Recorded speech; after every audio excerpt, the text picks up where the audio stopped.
We'll start with the Pledge of Allegiance. I pledge allegiance to the flag of the United States of America, of America, for which it stands, one nation under God, indivisible, with liberty and justice for all. Clerk will read the call. Dear Supervisor, please be advised that the Trempealeau County Board of Supervisors will meet at 7 p.m. on October 20th, 2025 in the county boardroom. All county board members' claims are due by noon on October 6th so they can be prepared for audit committee approval. Sincerely, Mary Martin, County Clerk. Roll call. Bridget Turner. Here. Stacy Klein. Here. Richard Seisha. Here. Lori Severson. Here. Andy Todd. Here. Richard Anderson. Here. Kevin Adams. here, Dick Miller. Here. Kevin Whalen. Here. John Austin. Here. Don Trude. Here. Robert Becker. Here. Renee Lyon. Here. Kellen Nelson. Here. David Larson. Here. Jeannie Nutter. Here. Ron Johnson. Here. 17. Certified open meeting law requirements have been met with proper posting and notification. We have a 10-item agenda. Looking for a Move to motion approve. Motion by Ms. Supervisor Turner, seconded by Supervisor Johnson, I think. Yeah. Okay. Examiner to begin at the end of the current term of the coroner, which will be its own county department with its own budget and staff as approved by the county board. And be it further resolved that the county board law enforcement / emergency management committee serve as the oversight committee for the medical examiner department, introduced by law enforcement emergency management committee Stacy Klein, Kevin Whalen, Ron Johnson, also co-introduced by exec finance committee John Austin, David Larson, Bridget Turner, Richard Seisha, and co-introduced by personnel bargaining committee Kellen Nelson, Jeannie Nutter, John Austin, Renee Lyon, Ron Johnson. I second. Motion by Supervisor Johnson, seconded by Supervisor. Who did? Oh. What? Renee. Oh, Renee Lyon, yeah. Okay. Any Mr. Chair, discussion? Yes, go ahead. several months ago, John appointed a committee of three of us, Supervisor Lyons and Seisha and myself, to look into the matter of going from the coroner position to a medical examiner. We spent several meetings together talking about it and pulling together information. And Supervisor Lyon is going to report some of that information, and you do have a handout on the desk, by the way. The state of Wisconsin had changed its, I don't know if it was in the Constitution, Renee, or not, but it was a constitutional officer position, and they determined that it would be appropriate to make that as an option to the counties to decide which direction to go. And Renee will report information in regards to what has occurred since then in terms of numbers of counties and the qualifications and the that perhaps in general these counties have followed in doing so. So I would like Renee to share that information if she Go would. ahead, Renee. Thank you. In your packet, I believe it's close to the, maybe second from the last item, there's a page that looks like this. It's got statute numbers on the top. But I'd like to take your direction, lead you to the middle of the page that talks about history of elected coroner in Wisconsin. And this is really following up on what Supervisor Miller had said, the history. So in 1836, the county elective position of coroner was established by the territory of Wisconsin. This is all showing a history of change. 1848, upon becoming a state, Wisconsin established the elected coroner position along with the other elected offices that we're all familiar with. 1965, the Constitution was again amended to state that the office of elected coroner be abolished for counties with a population of 500,000 or greater. And then again, in 1972, the Constitution was again amended, saying that counties with a population of 500,000 or less could choose between an elected coroner or a medical examiner. So when we studied this as a group, we tried to decide what is the best way to go. What does the legislature allow? What's the best way for us to go? The legislature seems to be changing and showing that the counties can make their own decision. There must be a reason for this. We have the very cover of your packet shows a map of Wisconsin, and this is from the there's an organization of medical examiners and coroners.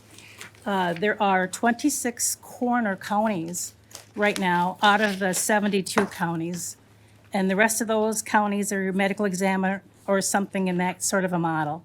Ashland County, who is one of the 26, who is currently in a coroner model, is doing the same. They're pretty certain they're going to change to a medical examiner model in 2026. Everyone, including the coroner, is on page to make that move. So that shows kind of a history of showing why maybe the legislature is saying maybe we need to look at this elected position just a little bit closer.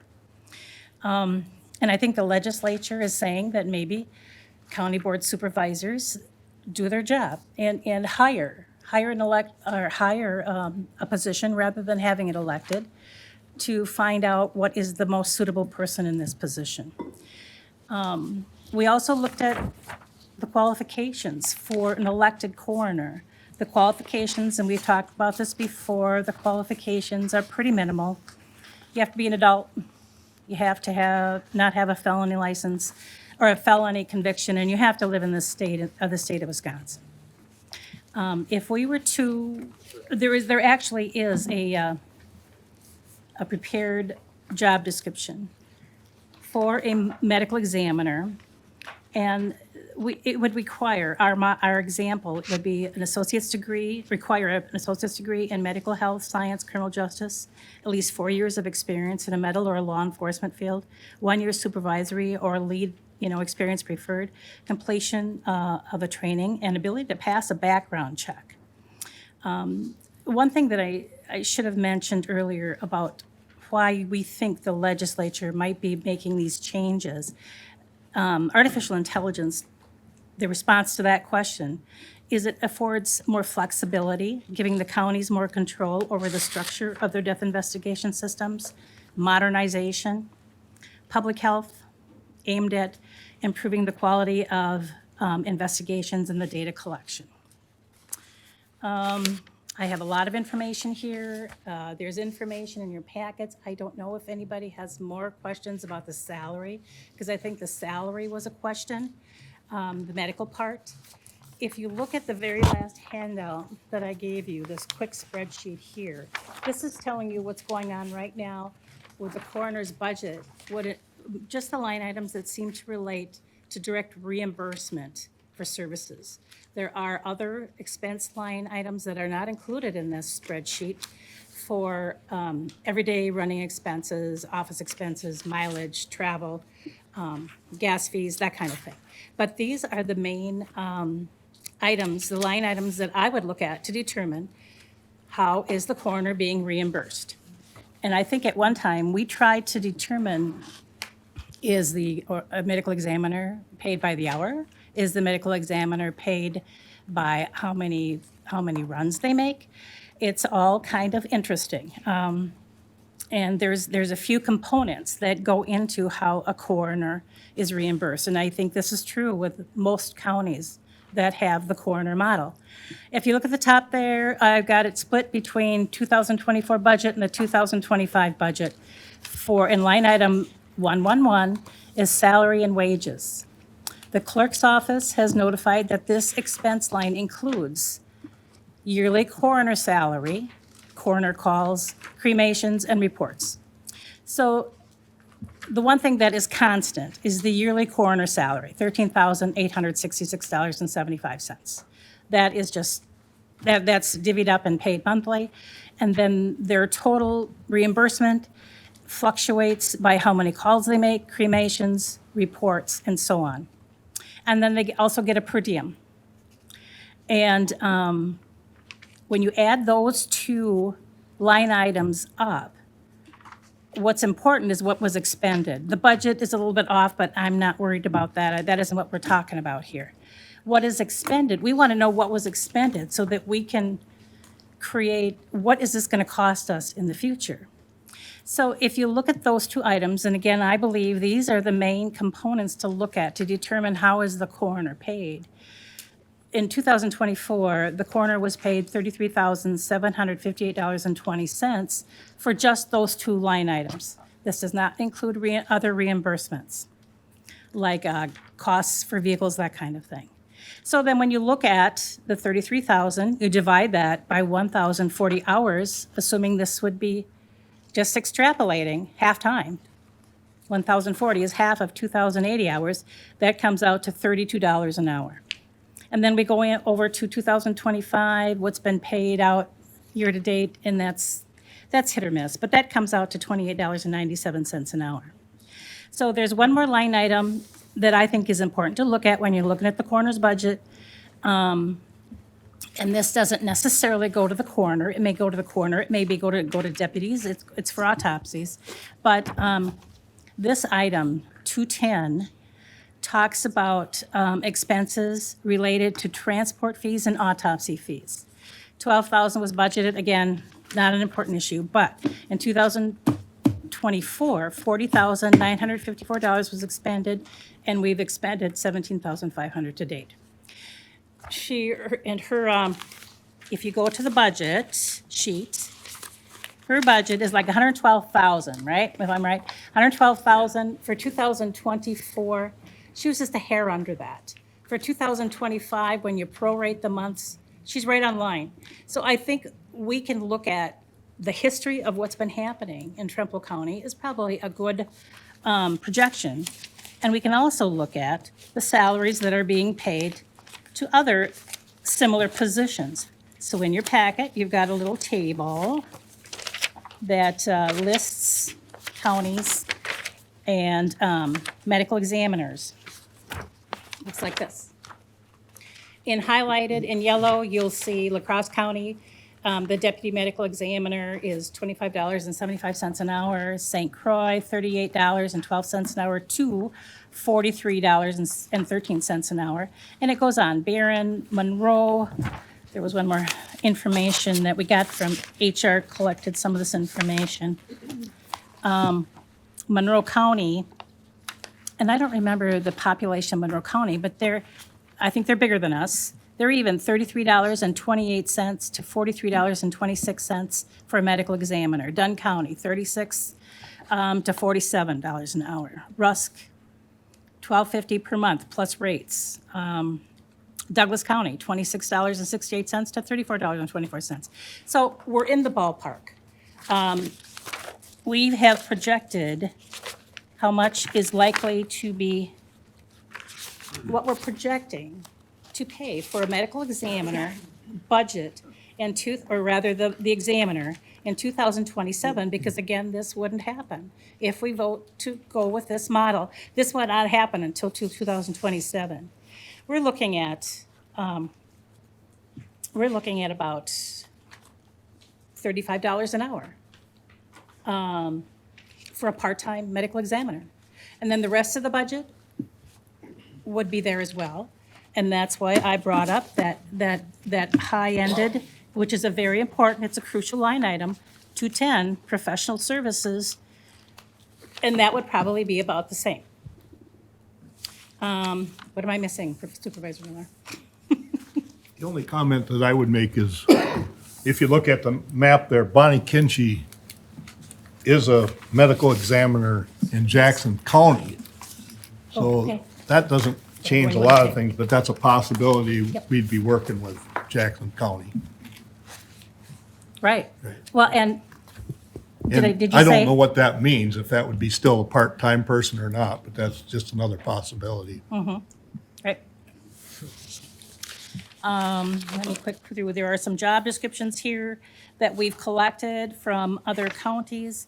So I think one of the biggest, I think the two concerns that we thought would be important to think about is budget. Is this going to cost us a whole lot more?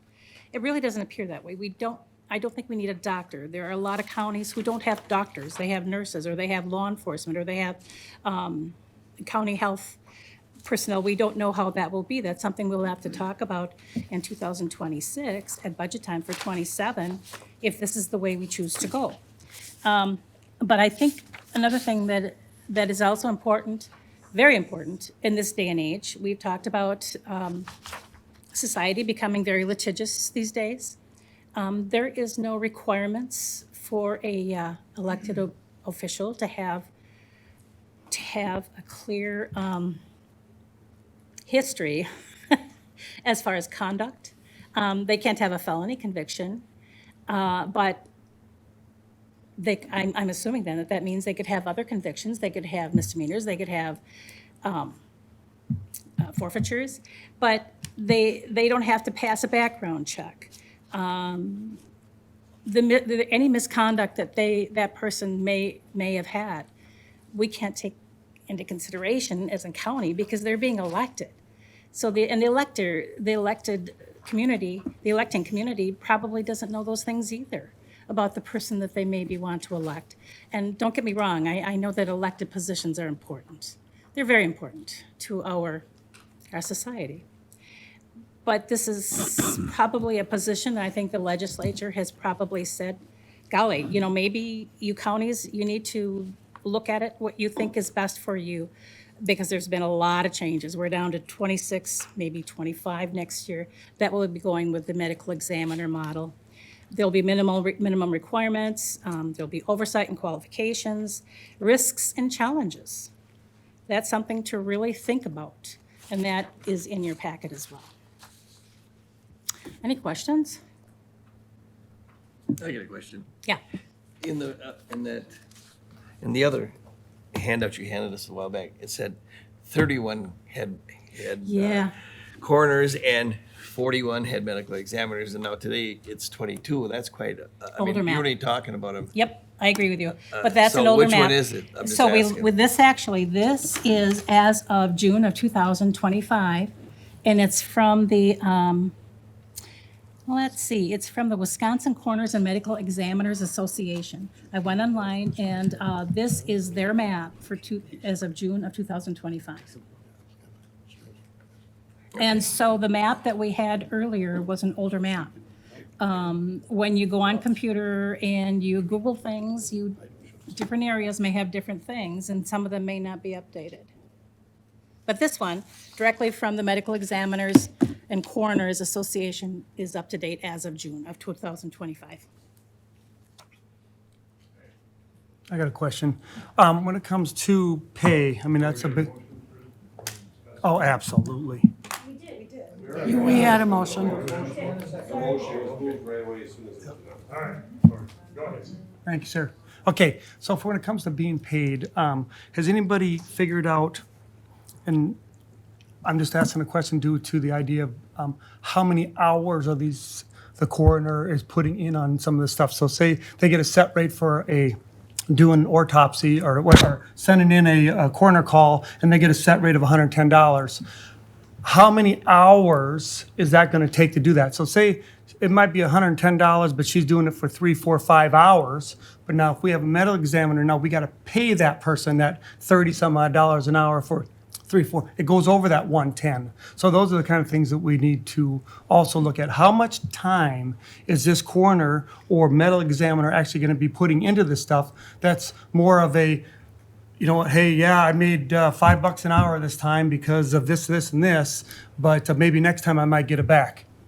How much is that? It's hard to determine when it comes to. It is, and that's a valid question, but I think Supervisor Seisha brought up Jackson County. Jackson County has a medical examiner. In fact, our coroner is part-time medical examiner over there. And their budget is the same as our budget.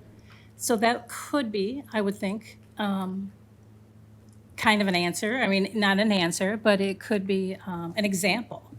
112,000 budget, and that's what Jackson County has as well.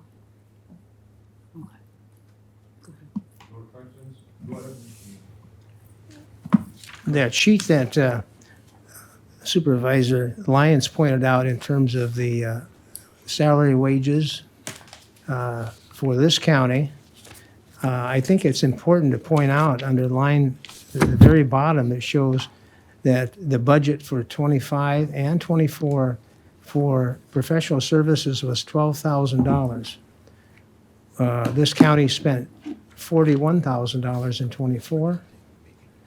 Expended as of the time this was compiled. I don't know, do we have I'm not sure we have the amount that was spent so far this year. But I guess I just want to point out that the amount that budgeted over the last few years has been the same, and it hasn't covered expenses. And I'm not blaming anybody. I'm just simply saying that could reflect on a higher budget or expenditures again for this year or next year. So I think in planning for budgeting for that in terms of 27, yeah. If we go this direction, we want to give that a real good study to see what if we're under budgeting that in terms of in the past, we don't need to go ahead and under budget, but that would increase the total budget for 27 if we budget the amount that actually is being spent. This budget has, I think, stayed the same for many years. I don't think, but I don't think the expenditures have necessarily been covered under that budget.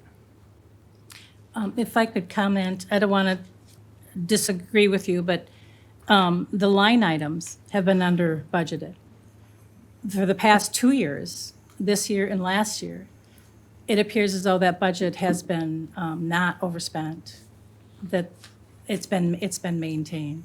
Yeah. There's quite a bit of activity as well, and I still don't think that probably answers Supervisor Todd's question. There's a lot of activity, line items, looking at the budget, that she makes a lot of runs. But it all falls within, and we aren't hearing complaints. So, and again, it's the same as what Jackson County does. I believe that's a fair comparison. Okay, Supervisor Anderson. I'd just like to make a couple comments. I had spoke at one of the committee meetings earlier. My thoughts haven't changed as far as elected officials. Like I said before, we are all elected officials. We answer to the community in Trempealeau County. To me, this taken away, given to medical examiner, nothing is broken right now. Nothing that I've seen or that I've heard from anybody that the system is broken when it comes to elected official for a coroner. Yes, there are other counties that have chosen to move to medical examiner. It doesn't necessarily mean that we have to. I've talked to a few counties. They said it's good and bad. When we talk about hiring somebody as a medical examiner, we don't know what we're going to get for applicants. We don't know what we're going to pay. Nobody here has said what we're going to put in for a budget. To get somebody highly qualified for that position, like you're speaking of, and I thank the committee for looking into this. I think it's great. It's something that we should be doing. So I'm not against that. But when we look into hiring a medical examiner, I know in my heart, I feel that we're going to be spending more money to get somebody that qualified to the level that you're talking. As far as elected officials, giving the citizens in Trempealeau County the right to vote, I think that's huge. And I don't believe that we should be taking that away from the citizens. It's something that they have the right to do. When you connect a medical examiner to this board here, including our administrator that has oversight into this, there could be clashes between us and that person. And that person runs their own department just like the sheriff does.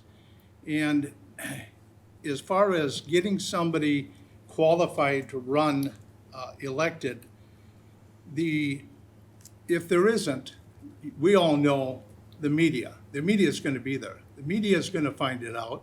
And there's also going to be the citizens in Trumpealeau County that are going to know whether or not somebody has been charged or convicted with a misdemeanor or some ordinance violation. I'm not so worried about that. I also believe that even if somebody runs for elected position, it maybe necessarily isn't qualified to the degree that a medical examiner may or may not be, there's ways to get that person the tools that they need to do their job. And that's where I believe this board comes into, to give that money to that person, to make sure that they get the proper training to fill that position. And with that saying, the coroner isn't the person that goes out into every situation. They have deputies underneath them that go out that are highly qualified as well. There also is the sheriff's department, the police departments come into play into this. I would say 95% of the time, when I was sheriff for 12 years, that I was the person as the sheriff that went out to deliver the death message. It was the worst part of my job, and it's the worst part of any law enforcement to have to go and knock on that door. That's no fun, and it's very stressful. But we did it, and they continued to do it, and they also do it with the coroner. The coroner has got a lot of things to do, and I appreciated that. I had absolutely very little problems, and if we did that between us, we worked it out. And that's what the system is there for. So I get this now, and I haven't had time to digest this stuff. And I know that we have to make a decision because the future is, December? They have to take all papers and make a decision whether or not one is going to run for elected official for the next 4 years. But with that said, You got another year yet. right, we have to, be thinking about that. You're correct. So anyway, thank you for your time. If I could comment, and I apologize, you mentioned that we don't know what we're going to pay this person, and we don't know in concrete what we're going to pay, what we would pay this person. There's a projection that maybe it would be $45 an hour. And when you look at that compared to what other counties are paying their medical examiners and deputy medical examiners, that's not out of line. It's probably pretty realistic. Mr. Chair, Yes, go ahead. I'll also make the comment like some other people have said, at least I think with our current system, not only because it has a possibility to be less money, but at least someone that runs for an elected position just like us with a coroner too. Yeah, they may not be quote as qualified maybe as a medical examiner, but when they're taking out papers and running just like us, they're held to the citizens, and if there's things in their past, especially in a small county, people would know about it. So I think there's more accountability in a lot of ways with, in my opinion, with the medical, with coroner. Thank you. Okay. Supervisor Nutter. I personally think there's more accountability with a hired medical examiner. And it's not that they aren't going to be responsible to the citizens, just like every single person that works in this building is responsible to the citizens. We're responsible to the citizens. Everybody who lives in any community that has a job in law enforcement or the grocery store, whatever, is responsible to the people they work with. So I just feel like the thing I like about the medical examiner is that it's somebody that we're going to hire that has some knowledge about medicine. As it says right now, you only need to be 18 years old. So if a 19-year-old just out of high school runs for county coroner and wins, we're going to spend thousands and thousands of dollars on training to get that person. I mean, no 19-year-old who's fresh out of high school is going to have the knowledge and experience to be a coroner. Sorry, but I support this resolution. Supervisor Turner. Yeah, my comment would be is that, first of all, I want to say that this in no way diminishes what we have had in the past. I think Bonnie has done an exemplary job, and we have been very lucky as a county to have her for the years that we have, and hope she continues, either way that we go. Don't honestly get out much, but I will say that the 5 people I did run into in the last week that I had not seen that were from the village, I asked the question, if you had the opportunity to vote for coroner taken away from you, how do you feel about that? All responses were, yeah, I don't really care. But I also know that there are people out there that probably do care about that. I think it's very important, coming from a medical background, that we have somebody appropriate in that position for the very reasons that Supervisor Lyons said about litigation and other things that come in the future. And we are moving towards the future. I see this as a step to move us in that direction. Thank you. Any other comments? Go ahead. Yeah, I want to say, this is what me personally have been looking for, some numbers, some figures, and I appreciate all the hard work the committee has done. I was up here for the meeting the other day, and they worked hard, and they've been up here quite a few times, and I thank them for all their work, but I would like to have time to look through this and just go through the numbers myself. I've had some calls for keeping it, don't take my vote away. They like the idea of a coroner.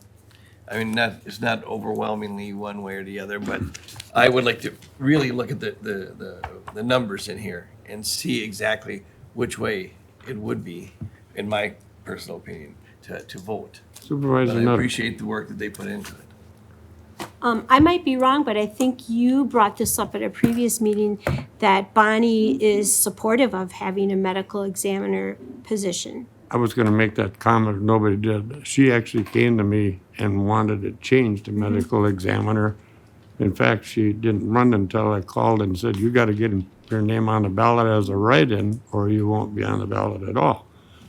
So it was her idea to do it in the first place. I haven't had contact with her lately to see if she still feels the same way or not, but go ahead, Mr. Yeah, just one comment on my end. I'm also coming from the medical profession.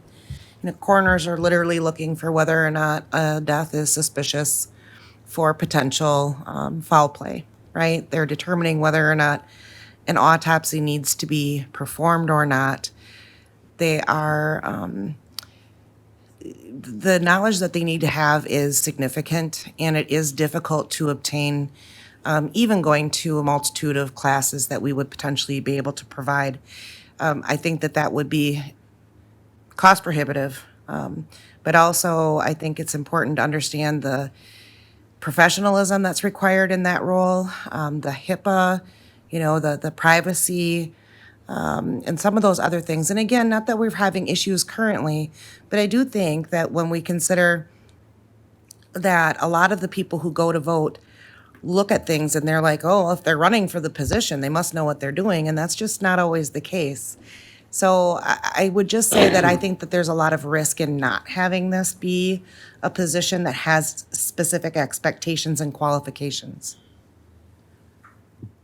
Are you going to make that a motion that you wanted more time? You could set it to next month or something, and you want to make a, Yeah, I mean, I would appreciate if we could wait a month so a guy could look through this and get a better idea financially of which way is better.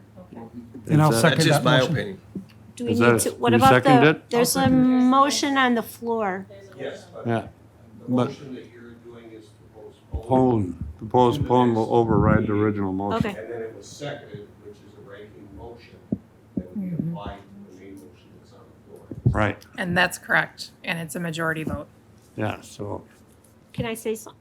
something? If it's Go going to ahead. be on the November agenda, I would like it to be the first thing we discuss because November is the budget. Okay. Just so everyone's aware of that, so. Anyway, the motion is to postpone to a time definite within the November meeting. First thing on the agenda. Second. No, we It's already got a already motion done. and a second. All those in favor of the Motion to postpone. motion to postpone, yes. All those in favor of the motion to postpone to the November meeting, all those in favor signify by saying aye. Aye. Aye. Any opposition? Yes. Aye. Yes. I guess we better do a voice vote. I mean, a roll call vote. And this is to postpone until November then, This correct? is to postpone. Okay. Kevin Whalen, Kevin, wait. I'm postpone. I mean, I support postponing. Okay, okay. John Austin, yes. Dawn Trug, No. Robert Becker, Yes. Renee Lyon, No. Callan Nelson, No. David Larson, Yes. Jeannie Nutter, No. Ron Johnson, No. Bridget Turner, No. Stacy Klein, No. Richard Sasha, No. Lori Severson, Andy Todd, Yes. Richard Anderson, Yes. Kevin Adams, Yes.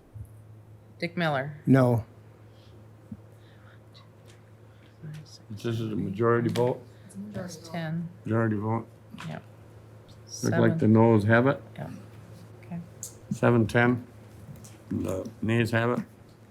So now we go back to the original motion. Mr. Chair? Yeah. I make a motion to call the question. Yeah, that's what we're doing. Yeah, okay. Well, we didn't have to get back to that. Yeah, Okay. It was just clear, 10 no and 7 yes. Is that Yes. correct? Okay. 10 no, 7 yes. Yeah, Okay. to post. Thank you. So the no vote one, so we have to go back to the original motion, which is to change it from a medical, coroner to medical examiner. You want to do the same thing by voice vote? All those in favor signify by saying No, aye. isn't it a roll call We vote? You want to do a roll We call? gotta have. Okay, let's do a roll call vote again. That's what- This is on the original resolution as it was read. Yes. Richard Sasha, Yes. Lori Severson. Andy Todd.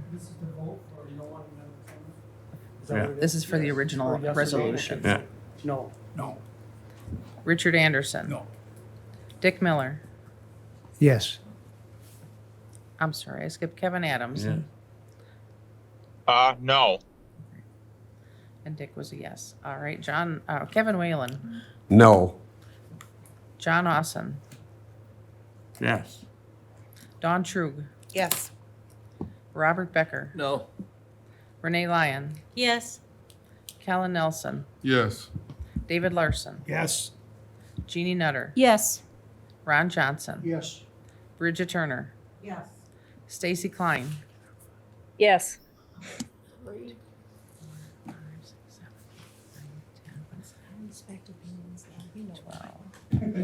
12 to 5.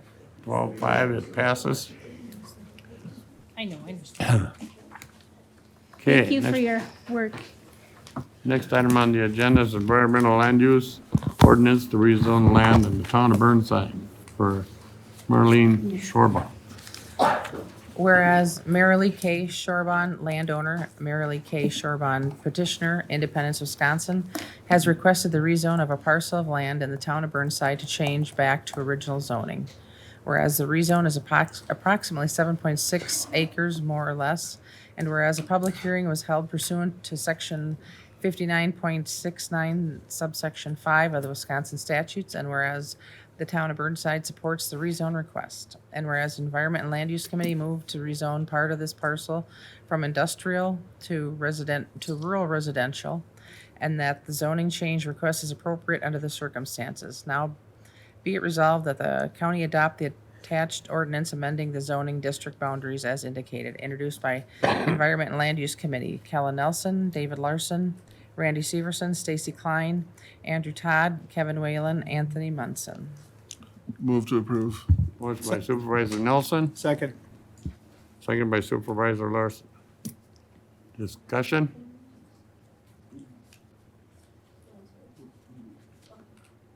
No discussion? Just a question for the committee, there was a public hearing and no issues? No issues. Okay, no issues. All those in favor, signify, oh, you want to do a roll call? Okay, roll call.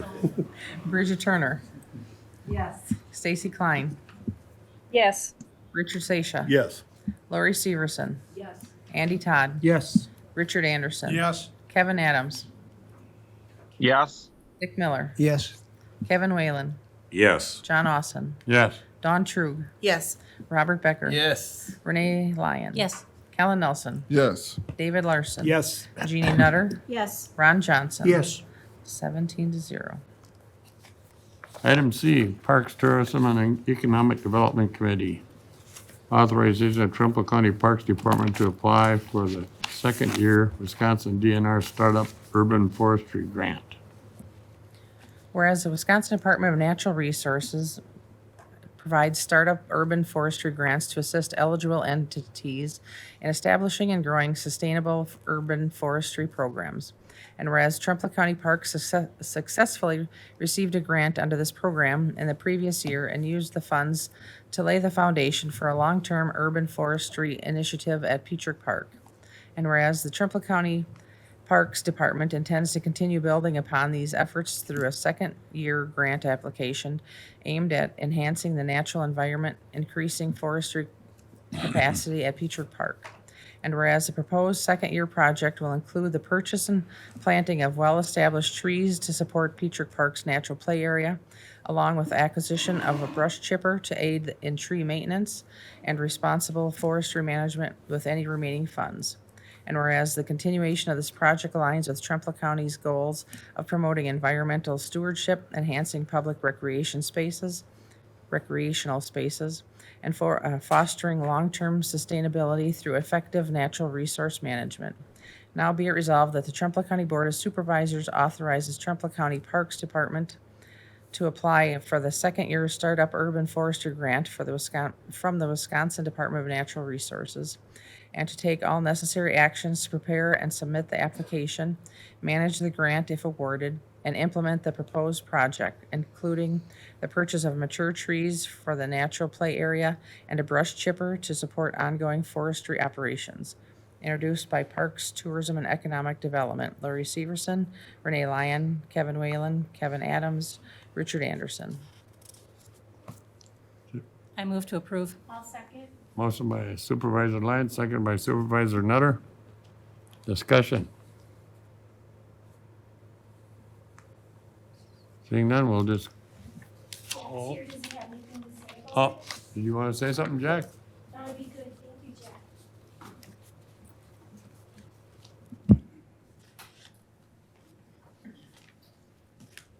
Jack. So this is the second year we'll be applying for the Startup Urban Forestry Grant. It's a program the state has. So your first 3 years of applying for urban forestry can be a startup project. And the third year, you're required to do a tree inventory.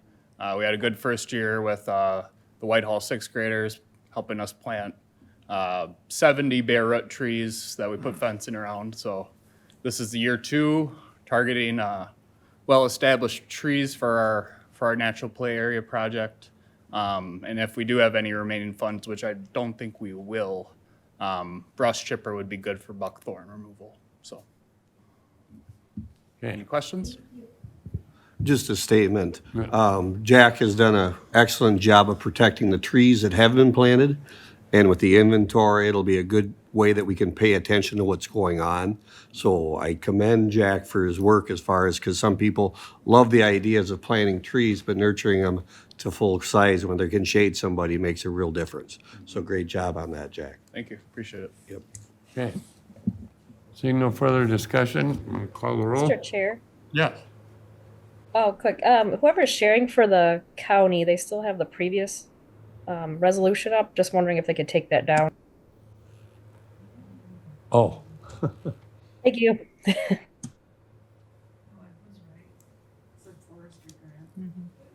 it was the forestry grant? On our screen it was. Oh, might be your computer. It was the forestry Fix that, grant one Steve. that was up, but anyway. We'll call the Oh, roll. yeah, that's not what we're showing here, but that's okay. Yep. Kellen Nelson, Yes. David Larson. Yes. Jeannie Nutter, Yes. Ron Johnson. Yes. Bridget Turner, Yes. Stacy Klein, Yes. Richard Sasha, Yes. Lori Severson, Yes. Andy Todd, Yes. Richard Anderson, Yes. Kevin Adams, Yes. Dick Miller, Yes. Kevin Whalen, Yes. John Austin, Yes. Don Trug, Yes. Robert Becker, Yes. Renee Lyon, Yes. 17-0. Unanimous, it passes. Item D, Executive Finance Committee. Initial resolution authorizing the issuance of a not to exceed $4.4 million general obligation bond and promissory notes. We have Brian Riley here. You want to read the Okay. resolution? All right, it starts out with, be it resolved by the County Board of Supervisors of Trempealeau County, Wisconsin, parentheses, the county, that there shall be issued general obligation promissory notes of said county and an aggregate principal amount not to exceed $4.4 million, parentheses, the notes, for the public purpose of paying the cost of highway improvements and other projects included in the county's 2026 capital improvement plan, collectively called the project. Be it resolved by the County Board of Supervisors of the county that there be and hereby is levied on all of the taxable property in the county a direct annual tax in such years and in such amounts as are sufficient to pay when due the principal and interest on such notes. Be it resolved by the County Board of Supervisors of the county that the county hereby officially declares its intent pursuant to Treasury Regulations Section 1.150-2 to reimburse any expenditures made in connection with the project under the issuance of the notes with the proceeds of the notes in an amount not to exceed $4.4 million. Adopted, approved, and recorded October 2025. John Austin, Chairman. Motion? Motion by Supervisor Nutter, I'll second that. seconded by Supervisor Turner. Just a question ahead of Yeah. time. If our budget would change, are we borrowing this amount of money regardless? I would have to assume, right? Is that? So this is for the capital improvements plan. I did email that to you. Do you have the copies? Did you pass that out already? Yep, we'll just pass that out real quick again. That did get emailed, but this is for all of the, yes, this is separate and above the budget piece. I'm gonna pull up Brian's presentation here real quick.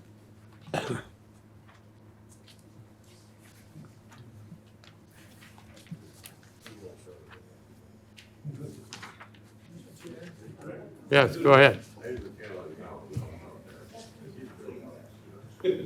It would be helpful under the, I think it's the second page of this. Anyway, it's the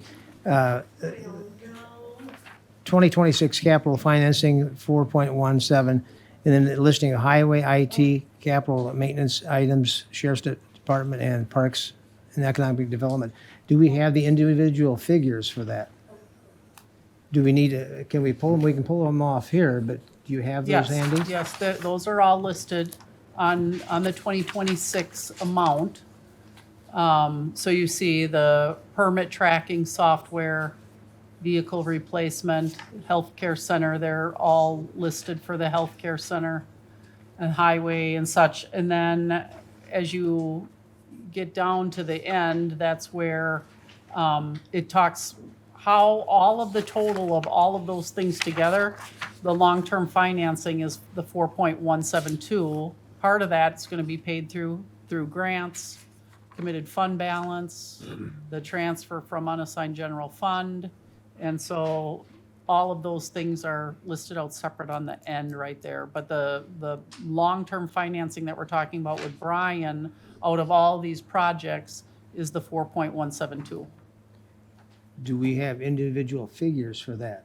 Because this is all inclusive, but It is all inclusive. But So if you are talking about just what's going to be included in that long-term borrowing, it was emailed.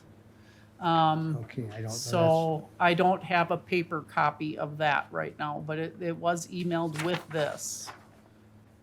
I can, to all supervisors, Is it yep. on the back? No, Okay. I can, if Brian wants to start, I can look for that to see if I can pull it up. How does that sound? Good. Go ahead, Brian.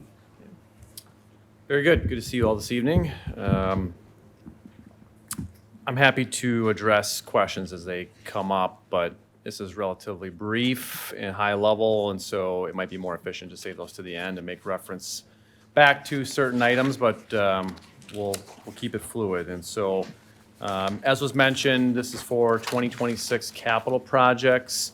I'll jump forward to the end a little bit in that the question was asked, and it relates to the concept of the initial authorization as the resolution is drafted. And so if you'll recall, any past number of capital financing initiatives have been preceded by the authorization of the board through 3/4 vote to essentially declare your intent to borrow. That's what this resolution is. It does not obligate you to do anything, but it does put you on record as essentially authorizing the financing that would support your potentially approved capital budget. So this board will have then adopted a budget and then potentially adopted the authorizing legislation to then fund it in 2026. And so we would come back at a later time for the actual borrowing itself.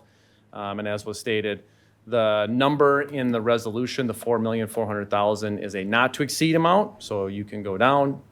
You just can't go up under this authorizing legislation. If the number was higher, you would have to then bring that before the board as well for the same process. All right, so I'll just preface all the fine detail that we'll go through here with those comments. And yes, there is a line item list of capital projects, and PowerPoint is not always the best tool to get very small numbers, although I have tried that many, many times, and I'm not sure it's always been successful. So in this case, we're just trying to keep it high level by more of the department orientation and the capital items. Again, the 4.172 are the capital costs. The 4.4 includes all costs of issuance, and that is grossed up a little bit just for contingency purposes. We want to make sure we can accommodate kind of all market conditions as we go forward in time, although I think there's a healthy margin between what's needed and the authorizing legislation itself, the principal amount there. We talked about timing a bit, and then there'll be a few slides in here that look specifically at impact and then also relate back to the discussion we had last year around this time, just to kind of talk about the plan that was established and where we're at in that plan. And then that kind of marries everything up from a forward-looking aspect as well. But before we do that, let's just talk about where you are now. I'm on page 3. It's the first chart in the handout. This probably looks quite similar because we have discussed this in depth over the course of a number of years, dating back to the Justice Center project. And so when we put together the plan last year, you'll recall there was a step up in the levy as a means to accommodate additional debt with little to no tax impact as you move forward in time.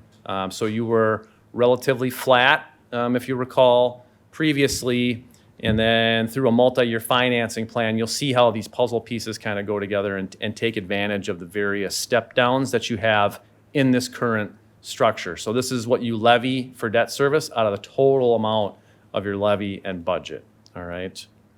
When we were having this conversation last year, we were looking more at an estimated tax rate of about $1.65 per thousand for debt service, actual based upon both the debt service from the prior year borrowing and where your taxable value is that you levy against equates to a tax rate for debt service for 2026 of $1.49. So we've gained a little bit of breathing room. We do try to be conservative in our estimates. I'd rather be obviously less than higher. So ultimately, the plan has come to fruition, so to speak. And in this forecast, we are still holding your taxable value constant throughout this entire forecast period. Again, not to count on growth in tax base to ease the tax burden related to debt service. And so that is the most conservative you could get other than declining values, but that really hasn't presented itself for a very long time. And so I'm just laying the groundwork and what the assumptions are that are baked into not only this, but as we look at the other charts as well. We're building conservative debt service and then also holding your taxable value constant over this entire period. All right, and then so if we then take where you stand right now and then layer on the anticipated debt service for a 2026 debt issue with the first payment in 2027, this should resonate to some degree. When we look at the next page, I'm sure it'll ring a bell because it builds in the next series of financings over a number of years. And so again, we've structured the first debt to accommodate then the second, third, fourth, whatever you'd like to do going forward. The numbers are a little smaller too. If you remember, we were working off about $6.5 million over a 5-year window. And so obviously through your own budget work, you've identified some balances then to reduce the amount that you would borrow going into this year. And I would argue the plan can be flexible on a go-forward basis because we do have some larger step downs in the near term. So time has been on your side as well. We kind of knew that going into this. And again, you all had some forward-looking vision to do a multi-year financing plan and took the step up with the levy, even though the tax rate impact has been less as a result. And so as you're seeing here, we're really filling in a number of places, but also preserving a few of these step downs so that as you go forward in time, you can all have conversations about capital financing and also know that there's a path towards a minimal to no tax impact as you go forward as well. So you can accommodate more levy at roughly the same tax rate. Again, we're keeping the taxable value constant. If we were to put small increases, say inflationary over time, the tax rate would come down for the same dollar amount of debt service, if that makes sense, because you're spreading that levy across a larger tax base. And so in this circumstance, year over year, 26 to 27, the goal is to keep the levy constant year over year for debt service. Your operation and capital outlays are its own thing by and large, and those are subject to levy limitations, right? I'm sure you've already had that discussion and will continue to do so in future budget cycles. And then again, over the course of time, we have these natural step downs and we're trying to preserve those because the notion would be that you have other capital that you probably will need to finance in the coming years. The next board gets to make all those decisions. As well, and year after year, it's the same thing, right? Nothing is set in stone in this regard, but we've given the latitude to be able to bring those discussions to the table and through our collective collaboration on what this looks like to preserve your ability to continue to do capital financing. And as we looked at in the last chart, I will note that the base of this is really related to your Justice Center project at about $3.1 million out to 2041. And so as you're looking at the stack, it's really largely comprised of what you've already done to date, all right? And then again, I know the numbers do get small here, and I'm not going to talk in depth over this chart, but this was, I didn't update anything for this. This was the overall finance plan. You'll remember we looked at a number of different scenarios, both within the committee level and even at the board. We kicked around a number of ideas with respect to capital financing, and we built the multi-year plan, again, to take advantage of these step downs over time to try to mitigate any tax impact associated with additional capital financing. So we're in essentially round 2 of what in this chart was because in a 5-round exercise at $6.5 million a year for 5 years. The first one was less than $6.5 million. The second one will be less here as well, most likely. That's what you're authorizing. And again, we've got the leeway and runway to be able to accommodate additional levy for debt service at roughly the same tax rate. And then finally, as we've discussed a number of times, and really with each capital financing, when you issue general obligation debt, it is subject to hard and fast limitations under statute. You are allowed to issue up to 5% of your total equalized value. This chart kind of encapsulates that. The orange line is your borrowing capacity, which again, we're leaving the taxable value constant, so that's static over this entire period out to 20 years. And the shaded area, that looks like the slope, is the principal outstanding. This does incorporate the 2026 debt as well. And then the kind of purplish line is the percent of your borrowing capacity used in relationship to that principal amount. So even with an issue in 2026 at roughly 4.3-ish, $4.4 million at most, you'll still have a little over 60% of your borrowing capacity available to you. We'll get values in August. This all gets updated. You'll pay principal down next year. And so you have a very healthy margin available to you on a go forward. This really truly is not much of a constraint given your size and what your debt portfolio presently looks like, and even any plans that you might have in the future. So again, we focus most of our discussions around levy impact and structuring considerations to try to kind of give you an overall picture of what things might look like over an extended period of time. All right, so again, you're in great shape in this context from a borrowing capacity limitation. Still almost 120 million available to you. Again, just to reiterate calendar, today is really the first, I would say, more than the first, you're beyond the first step. The first step is just contemplating the capital budget, what comes out of that. Then we are here today to consider the authorizing resolution, which requires three-quarters vote of the council. Essentially, then we will move forward in time into probably like the first quarter of next year before we have more fine-tuned discussions. Where is the market right now? What is this debt going to physically look like? I've shown you the example. We would follow that same path going forward, but just to give you a refresh on everything once more, before we go out and then look to physically sell the debt and get hard and fast proposals, which you could act on and lock everything in at that point. So that's more of like an April-ish exercise, most likely, March or April. That way you'd have all your funds on hand. I'm sure there'd be some outlays. You would potentially reimburse something. That also is part of the resolution to document your intent to potentially reimburse. And then all your funding would also be there to do all your highway projects and whatever capital items you have to pay the bills. Chair, can I make a statement? Or question? Go ahead. I just want to be clear that we need to approve this resolution tonight in order for you to begin working on this for us, correct? There'll be a short pause because there's nothing we need to do immediately, Right, but the right. board has to approve an authorizing resolution Right. before you ever get to the point of actually issuing Okay. the debt. And this isn't saying, when we vote on this tonight, that we are going to borrow $4.1 million. It's just, we need to make a plan.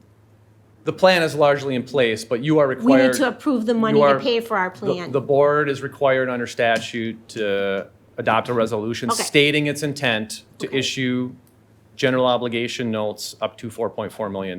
So that Okay. is really the first gate you have to get through as a governing body to get to the point of even selling the obligations in the first Okay. place, right? So, All right. yes, you are documenting essentially your intent to fund your capital items Okay. in 2026. All right, thank you. Supervisor Todd.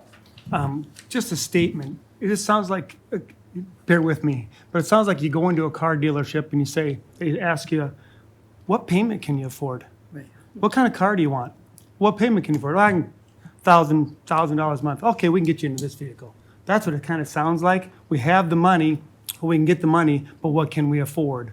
Kind of a situation. So, I mean, that's kind of what it sounds like when you're talking about, we have the money, we can, what we need, we can borrow to get it because we're looking good.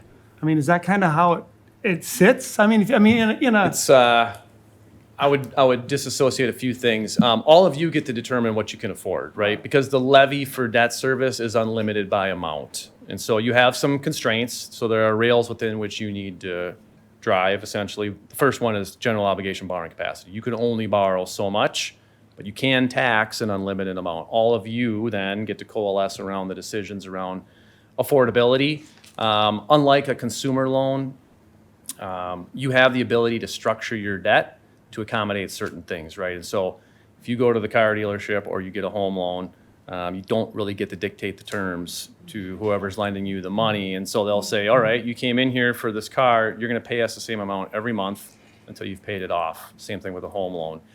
In the county's case, when we go access capital through the municipal securities market or even bank financing, you get to determine what the debt looks like by and large. It has to be acceptable to people that are gonna potentially buy it and invest in those either securities or the bank loan, if a bank is willing to, say, give you the money for those specific terms. And some structures may cost a little more or less. In your case, we're not making those sorts of decisions. So really, it's more about the planning exercise. For all of you, then it becomes, what level of taxation are we willing to say is quote-unquote affordable for the constituents in the context of what limitations we're presented with borrowing capacity is not a huge limitation based on what we talked about, and the levy for debt service is unlimited. So we try to then craft a plan to match up with what all of you feel is appropriate, from a taxation perspective. And what we arrived at was the structure that I kind of showed you with the multiple stacked bars over roughly a 5-year period. But going forward, the board gets to determine what the capital plan is and what any potential borrowing looks like. Nothing is chiseled into granite. From a credit standpoint, I always want to try to keep the county in good stead because that impacts your cost of capital. And so, my intention is to always put your interest first and make sure that we can access capital reasonably and affordably when you make decisions to borrow. And so I think by and large, the county's been a good steward of debt as a tool, which is reflected not just in your rating, but you've always maintained good access to capital. You've always got a high level of interest in your debt. Obviously, those people don't care about the conversations you're all having around affordability. They're kind of nameless and faceless. They want you to also be a good credit as well and be responsible. But the sausage making really does happen at the committee and the board level as far as what is the levy associated with debt service that we're willing to proceed with and is reasonable for the taxpayer, and that's where all of you get to weigh in. So our goal is to pay off the debt, not to maintain the debt. Every individual debt issue you have will be retired. There is no such thing as you can get a line of credit, but it can only last for so long. Under statute, general obligation debt has to be retired 20 years from its date of issue, not even 1 day more. So whatever the 20th anniversary date, 20-year anniversary date out, you must have it paid to zero by that point in time. And so that goes for every single issue.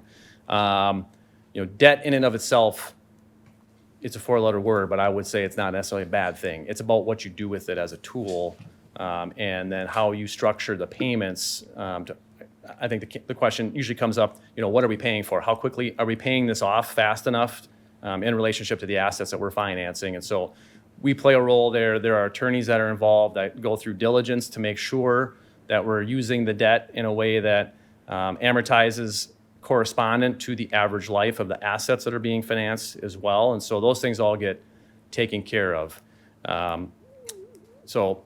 Ultimately,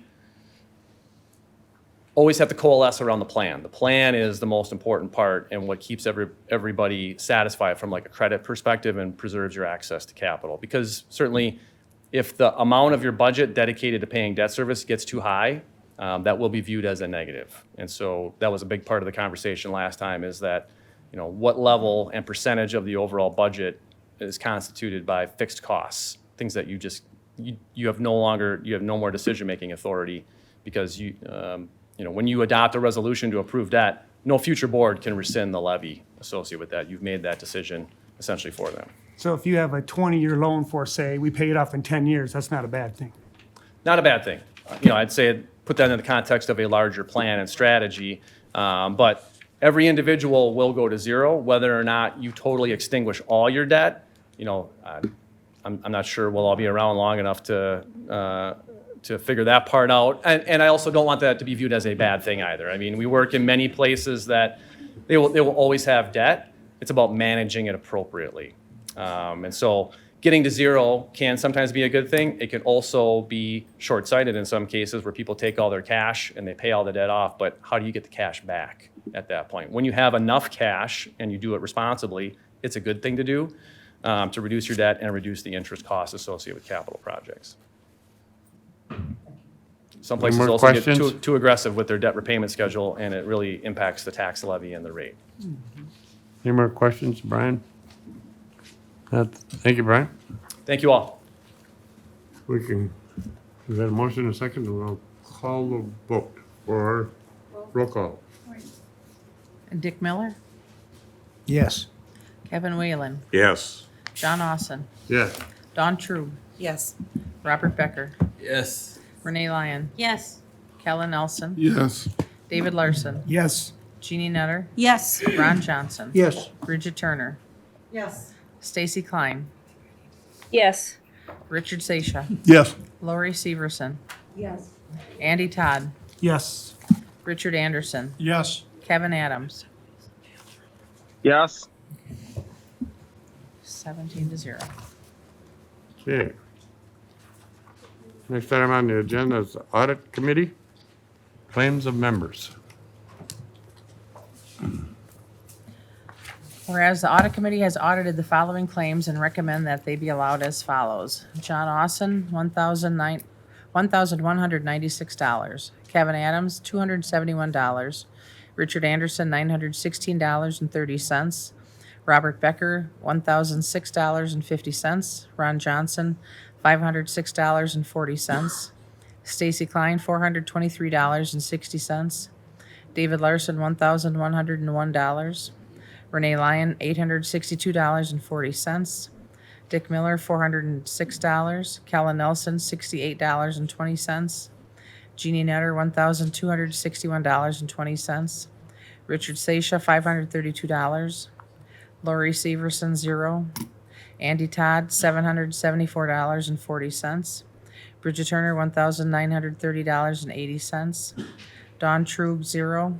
Kevin Whalen, $609.20, for a total per diem of $8,750, expenses of $3,115, for grand total of $11,865. Now be it resolved that the claims be allowed as shown, introduced by Audit Committee, John Austin, Andy Todd, Richard Anderson.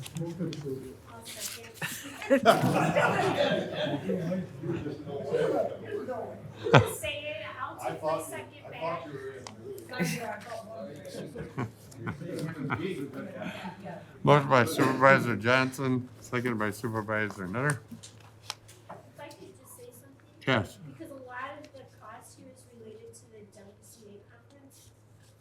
Somehow we should have an opportunity to talk about what happened there because there were some amazing presentations.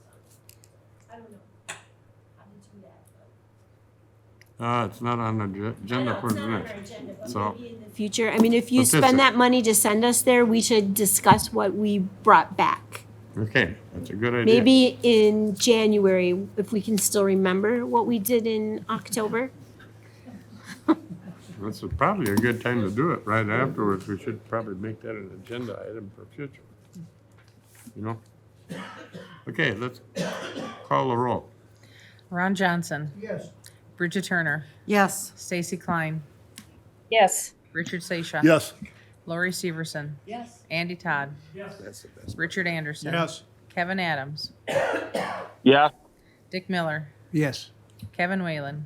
Yes. John Austin. Yes. Dawn Trug. Yes. Robert Becker. Yes. Renee Lyon. Yes. Kellen Nelson. Yes. David Larson. Yes. Jeannie Nutter. Yes. 17-0. Announcement, appointment, and elections. Citizen appointment? You got that one? Okay.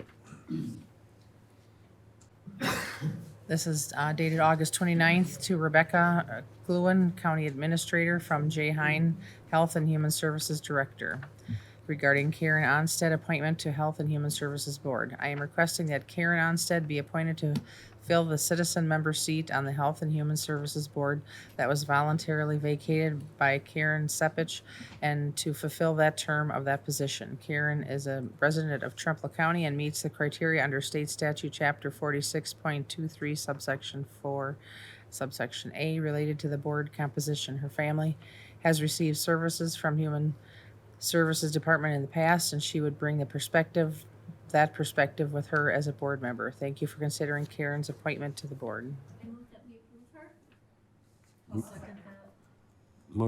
Motion made by Supervisor Nutter, second by Supervisor Turner. Any discussion at all? John, can I just make a Yes, comment? go ahead. I'm not sure exactly the full tenure for Karen Sepich, but she had a lot of very good input to the Health and Human Services Board. She served us very well here in the county. Thank you. Any other comments or? Hearing none, all those in favor signify by saying aye. Aye. Aye. Aye. Opposed, hearing none, it's unanimous. Exec finance, oh, no, library handouts. Bridget. And what we had delivered here to you was sorry, the Shirley M. Wright handout. It's just a list of their circulation and all of the programming that they provide. This is just this year. And then you also have the 9 libraries in our county and their circulations and their numbers. So I just want to thank all the librarians within the county, and they do a super job. I've only visited 3 in the county, but they're all super libraries. Okay, thank you. And we also have one of our librarians here. Would you like to say anything? I'm not prepared to speak today, but I can answer any questions if you have them, but I just came to listen this evening. Okay. Thanks for coming, though. Go ahead. I would just echo what Supervisor Turner said. I can't even tell you all the things that the Strum Library does during the year. And I do know that I've been in there a few times during the summer, and they have the grandmothers and mothers are in there with their kids reading. And it's just, I'm just so happy that kids are in the library and that they're taking out books and reading. And the library is such a crucial part of our community. So, and every Wednesday they have a coffee group for women that come and talk about books. It's great. Okay. Committee reports. Review Administrator's 2026 budget presentation. Question, discussion. All right. Oh, We're God. going to, we're going to follow up here with a review real quick and of the presentation that I gave you last week. I guess that was last week. The second edition. Right. I don't know why I I did hope we that. don't have to go through the whole thing again. That was like 3 hours. Why are you wearing shorts? It's cold out. Why are you wearing shorts? It's cold out. We have it in there. Yeah, I'm just trying, here we go. No, sorry, I'm gonna try one more time. This-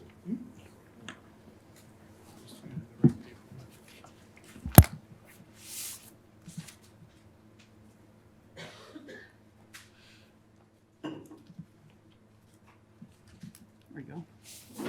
Okay. This will be a quicker review, but I just wanted to touch base on a few things again. I'll bring forward some discussion points, things that I've had individuals ask me about. There's been really good discussion, so I appreciate that very much. And with every budget, it is there's difficult conversations, difficult decisions that have to be made, just like you do around your own dinner table at home when you're talking with your significant others and thinking about the things we can afford and can't afford and how we take care of the needs of our loved ones at home and how we're going to take care of the people of the county here. So I wanted to point out this budget that I have prepared for you looks at a mill rate that is slightly increased, 10 cents per 1,000 evaluation, which means as in relative, again, I like to think about what does that mean to the taxpayer. On a $300,000 home, they're going to see about a $30 increase over the year because of that increase. A lot of that increase is because of the debt and mostly because of that Justice Center project. But we're on a downward projection, which is good as well. So we've got additional revenue estimates included in this budget. We talked a lot about that last week when I presented a lot of different areas that we're looking at how we build this budget for our revenues. And then also been presented, all of the department heads that had requested positions came and talked to you about why and what the need is. I also gave you some things to think about for future need that the county will have as your justice center grows, and the kind of caseload that affects a lot of different areas. And so it's not enough to just say we do business the same as we've always done. I think that's why it's critical to be thinking critically as all of you are contemplating how we cover new needs, just like we talked about. IT is a completely new need. In 30 years, you've had to adjust to that, or people before us have had to adjust to that. We have to adjust to a brand-new justice center that's here, and thinking about how things are changing and the needs that we have, and how all of these services are affected across the county.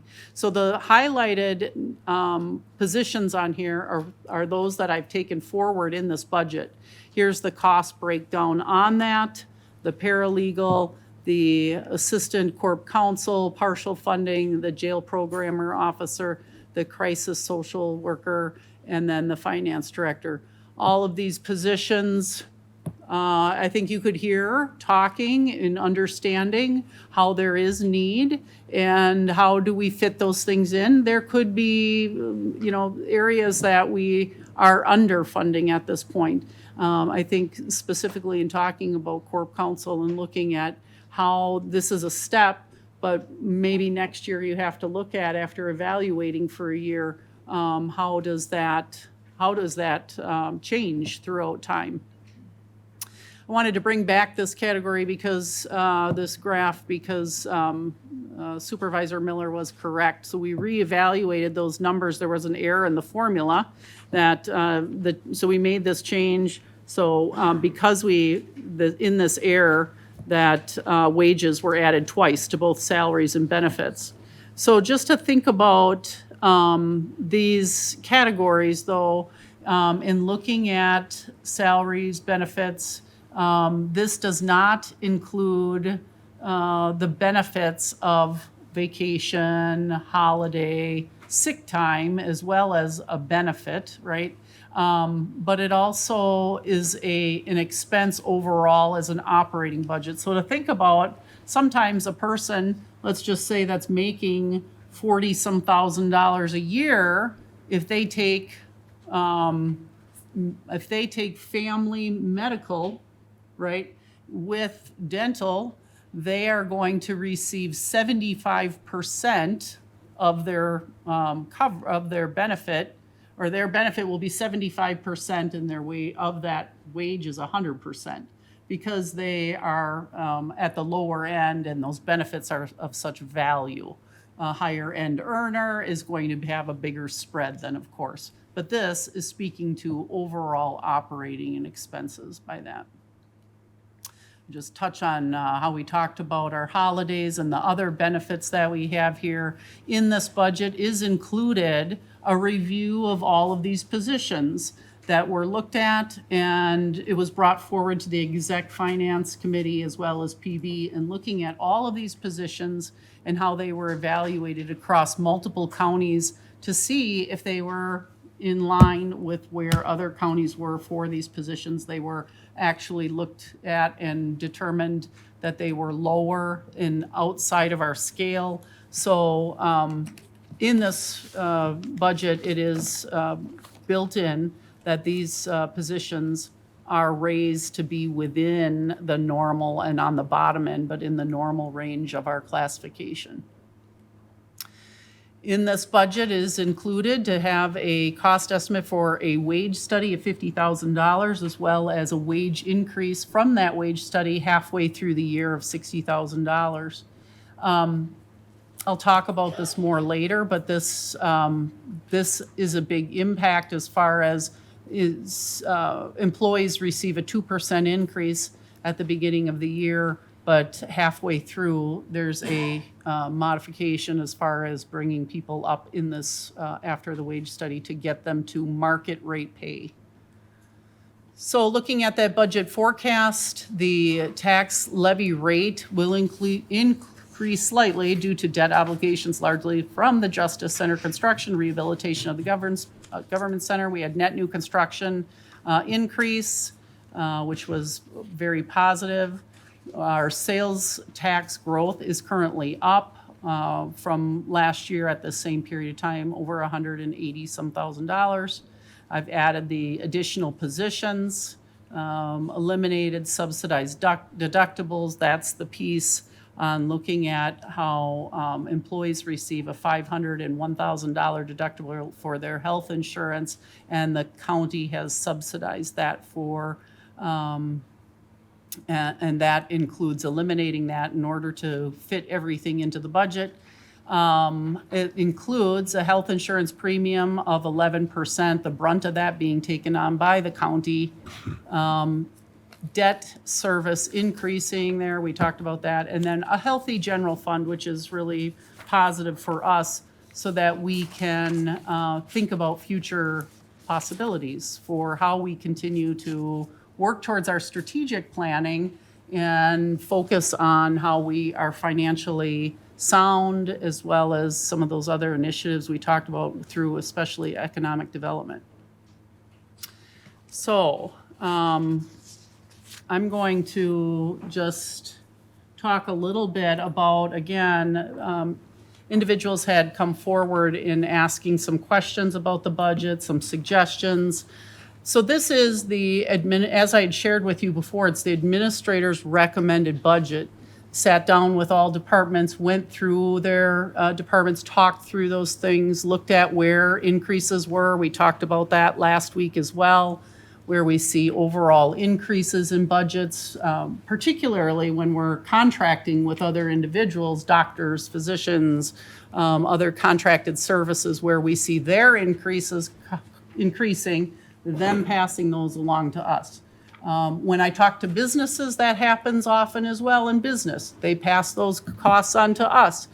With us, we are strapped because of levy limits. What do we do with increased costs, which is the frustrating part of this whole budget? So, difficult decisions. It's a balanced budget.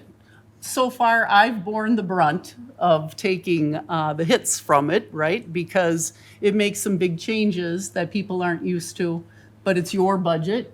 You will bear the brunt of the hits because you have to make that choice on what is it that you see for the future of the county. And those are hard decisions. I've been in your place and I appreciate that. So I understand, but there's also expectations not only from the employee that's been vocal about what they would like, but there are also expectations from the community and taxpayer and what they expect for your decisions. So I don't try to downplay the difficulty that you have on your shoulders now in making these decisions.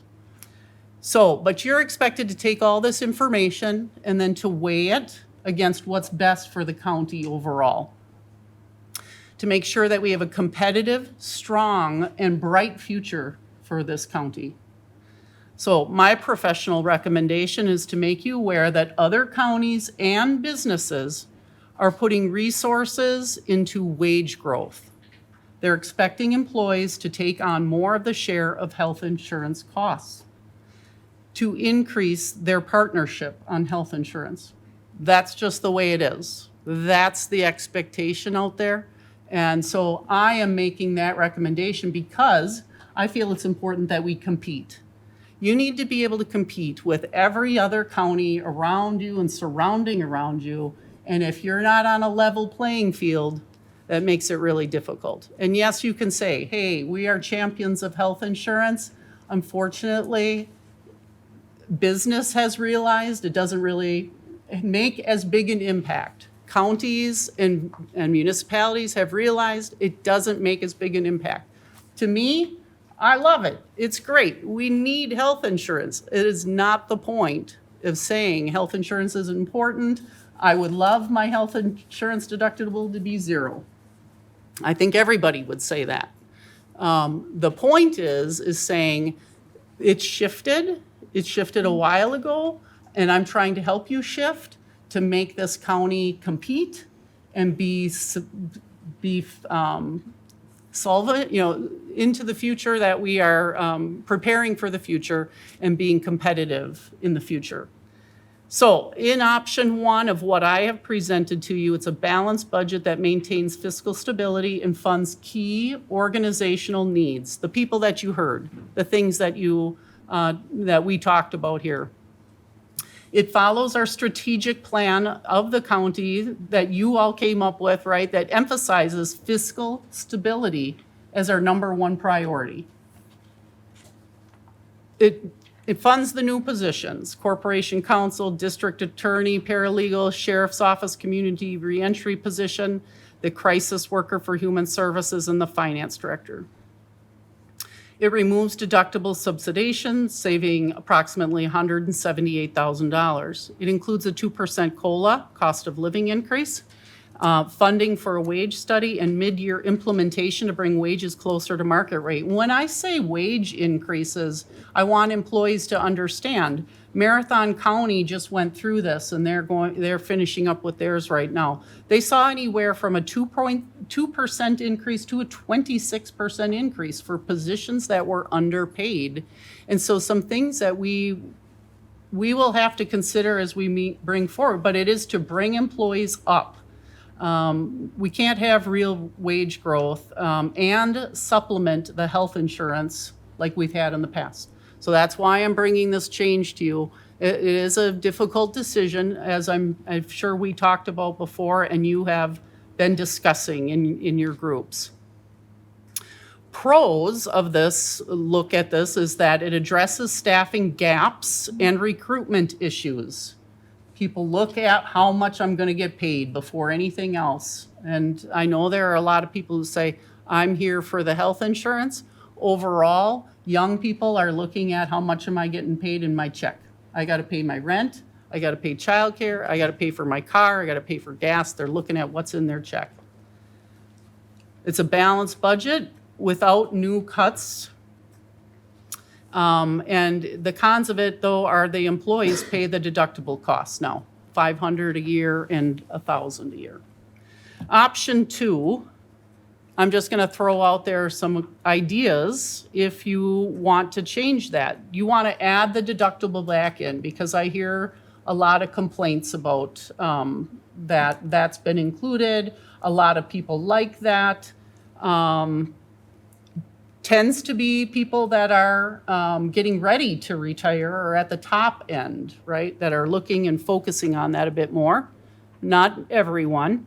But if you wanted to and you restored that back in, that costs $178,000, like I stated. So we have to find cuts to figure out how to handle that.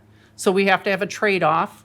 And where I'm saying, if you're going to put your money into health insurance, then you have to make that choice, and that you're not funding wage increases like you're talking about.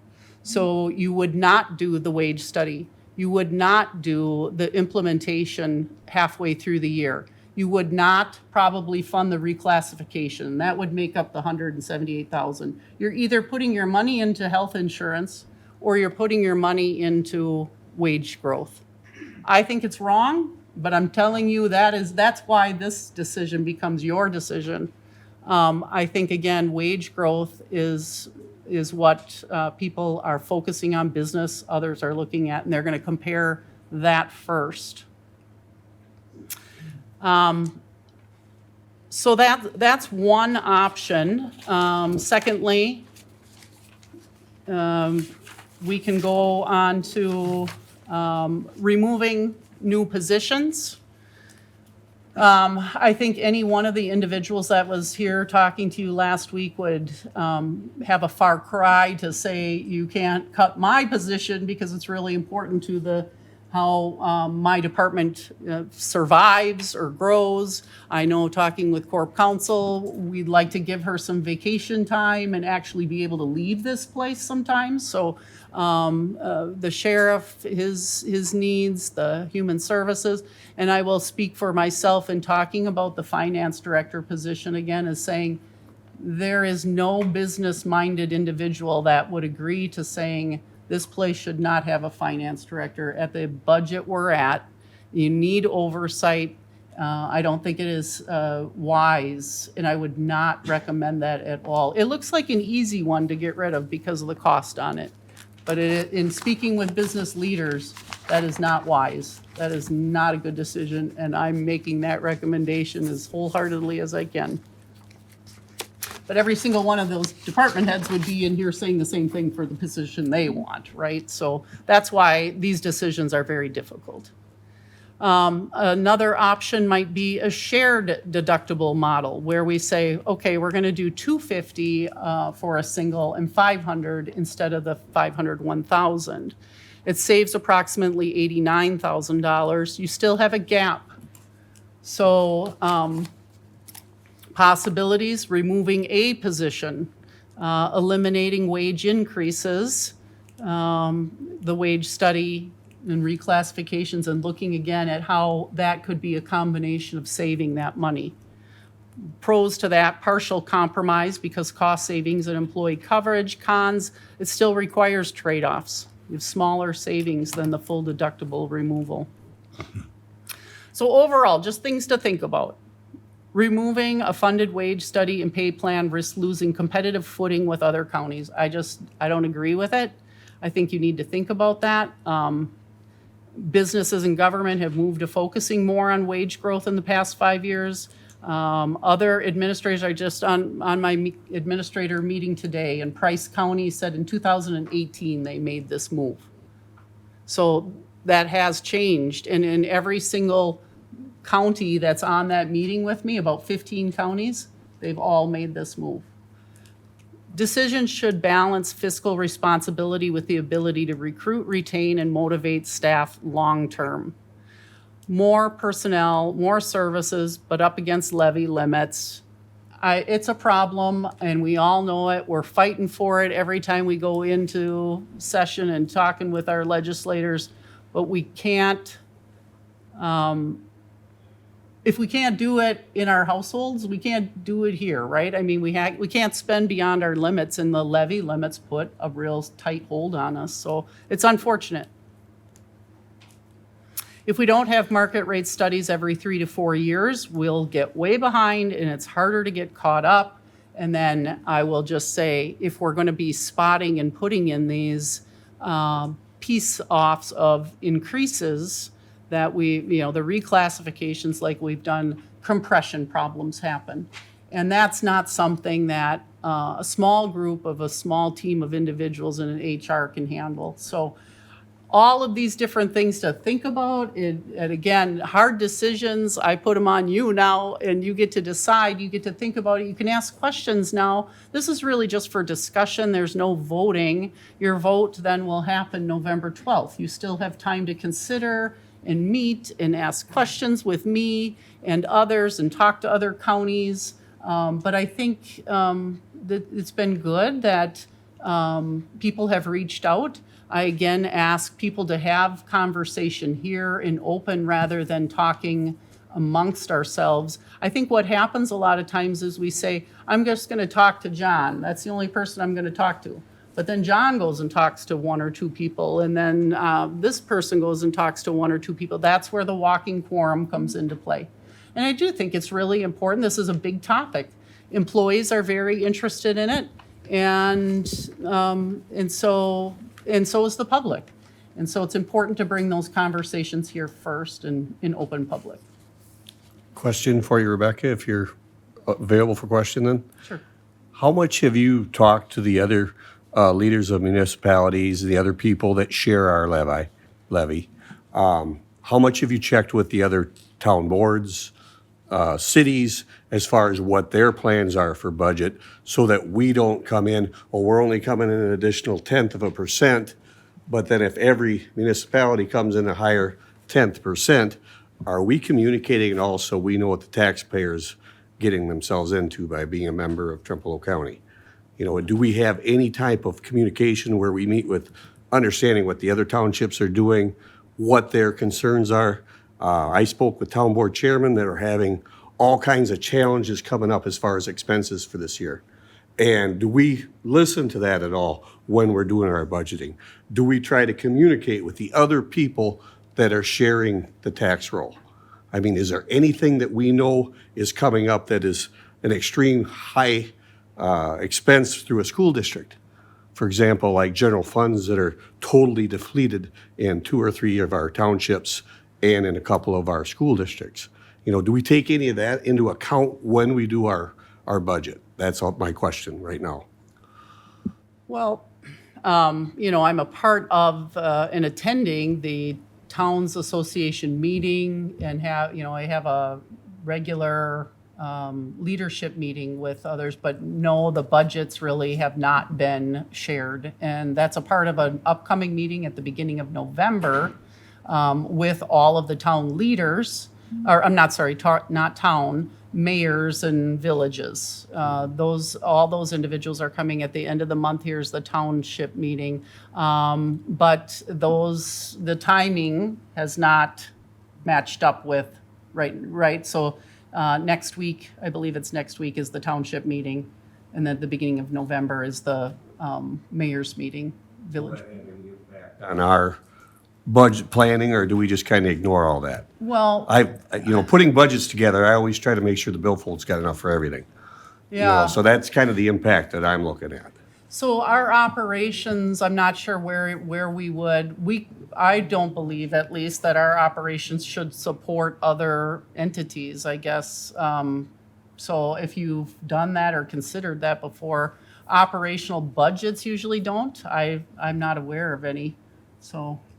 Can I respond? Yes. I'm guessing that every governmental body in this county is taxing the maximum. Yes. They're already there. We're all there. The area that is really hard to deal with is capital, and that's new schools and new courthouses. That's the one thing that I'm sure is not discussed very much. And I don't know how you deal with that, because we all have needs, and every one of those bodies have choices to make too, just like we do. But I think that the key is, Kevin, is that we all are at the max. We're all maxed out, and as you know, most of the schools in this county have taken referendums to increase their spending. So, I appreciate what you're saying, because there are some areas that are really hit hard on their property taxes, but a lot of things happen in those areas at the same time. It could be our budget affects them. I don't know how you deal with that. You know what I'm saying? I think it's all related, and then again, it isn't related. Well, I think it's communication, Dick, is what I'm trying to establish. The fact that, if it's coming out of somebody's billfold, or out of everyone's billfold, that we have to communicate with the other parts of government.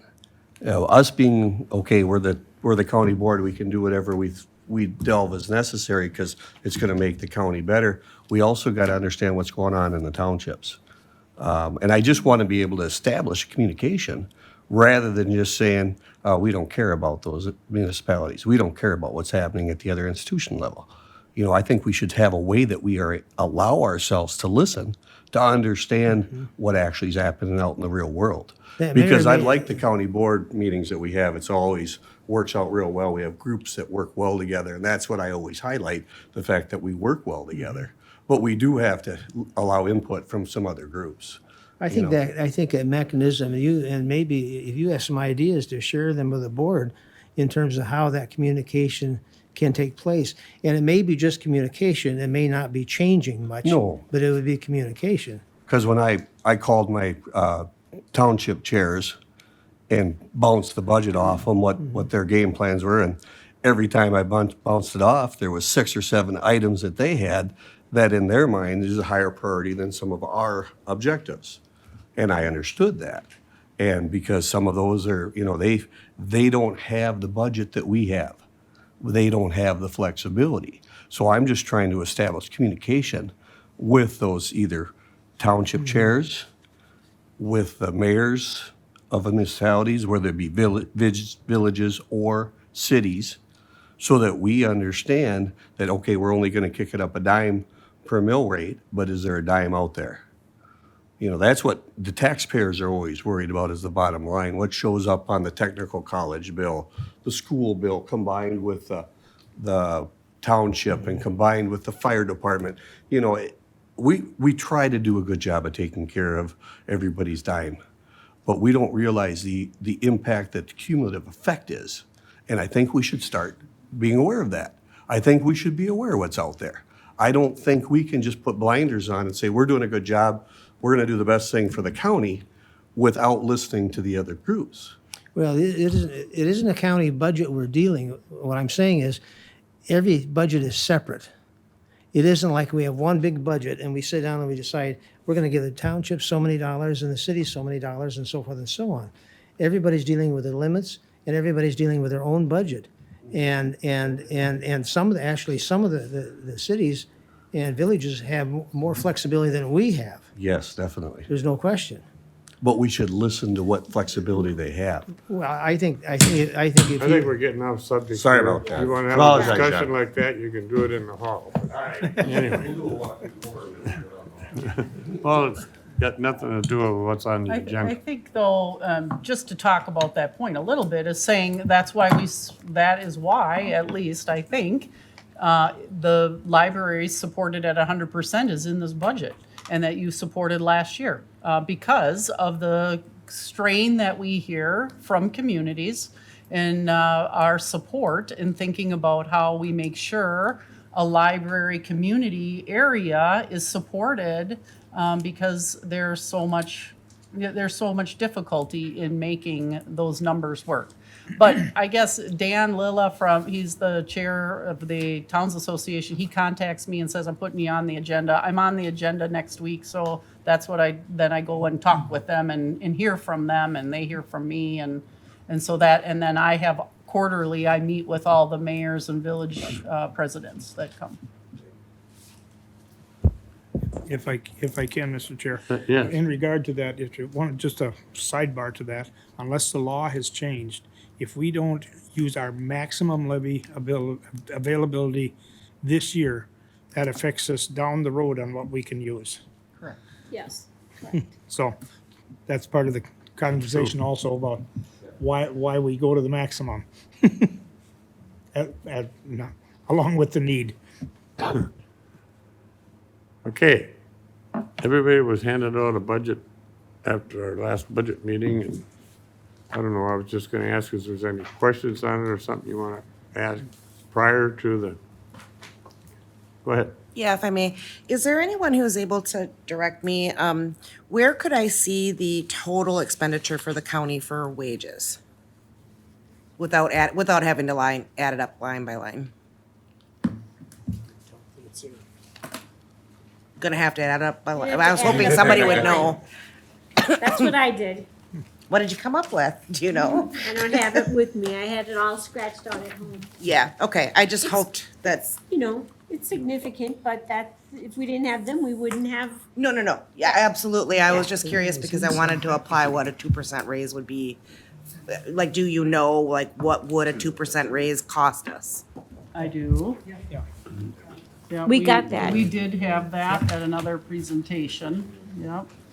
I have to look back here real quick. 2% was $478,000, I believe it was. $386,632. Does that include both, or all of the enterprises, the healthcare center and No. highway? No, okay.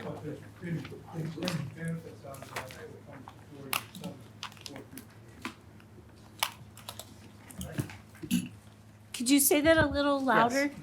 I didn't get that, I don't know where that came from. It's my understanding that, yeah, the 2% is $386,632.64, but there is fringe benefits to add on to that. Correct me if I'm wrong, but what I was told is $100,825.66, so the total is $487,458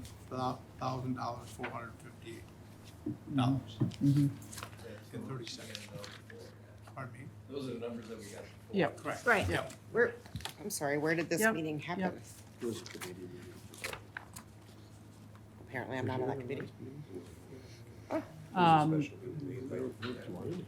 But Supervisor Truk, we can get you more specifics, and the whole board, I can bring that You for didn't, sure. you on didn't get that. this budget?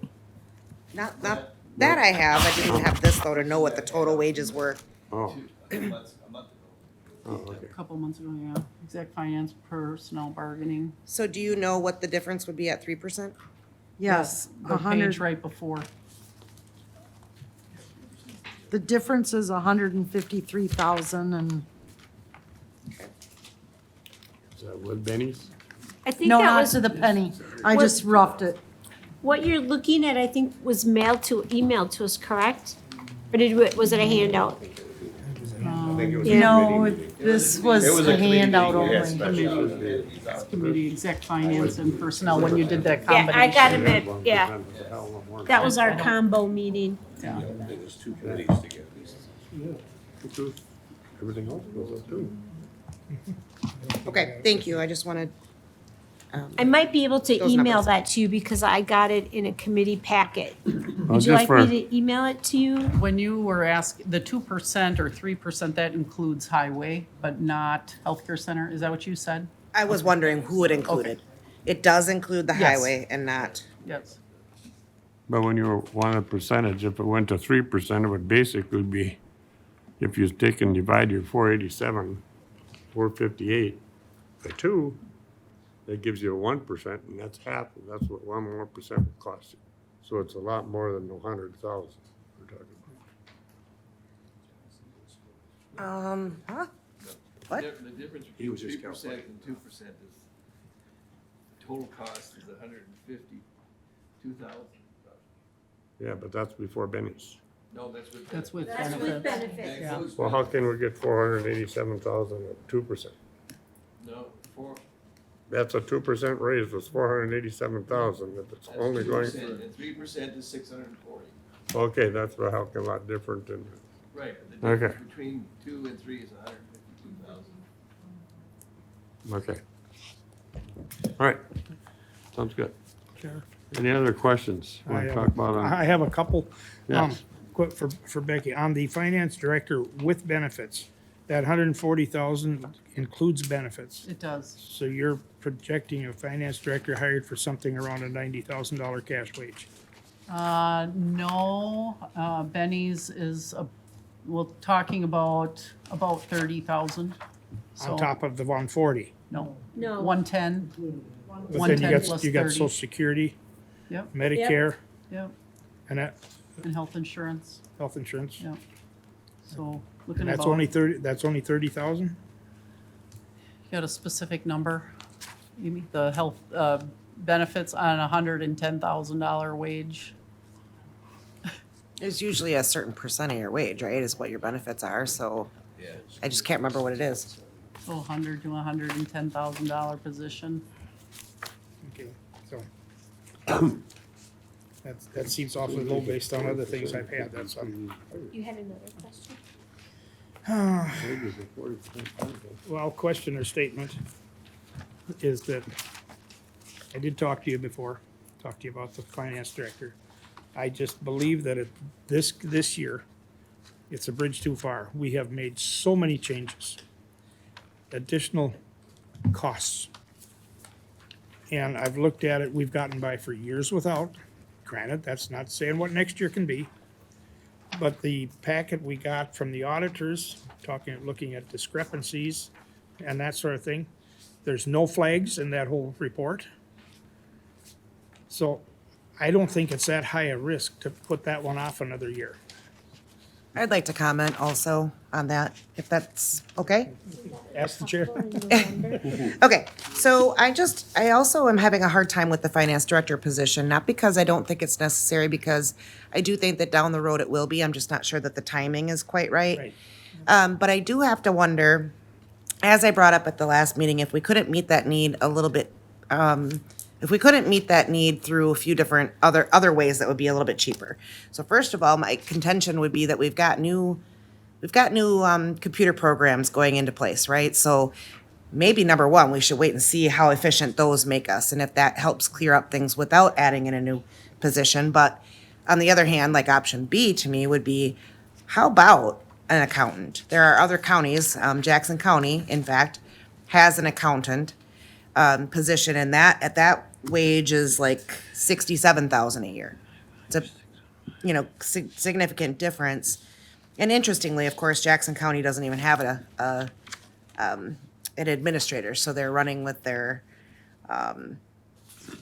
sorry, I'm forgetting the word. Coordinator. Yeah, they're part-time coordinator and an accountant. So it's doable. We know that because we've been operating without a finance director for a while.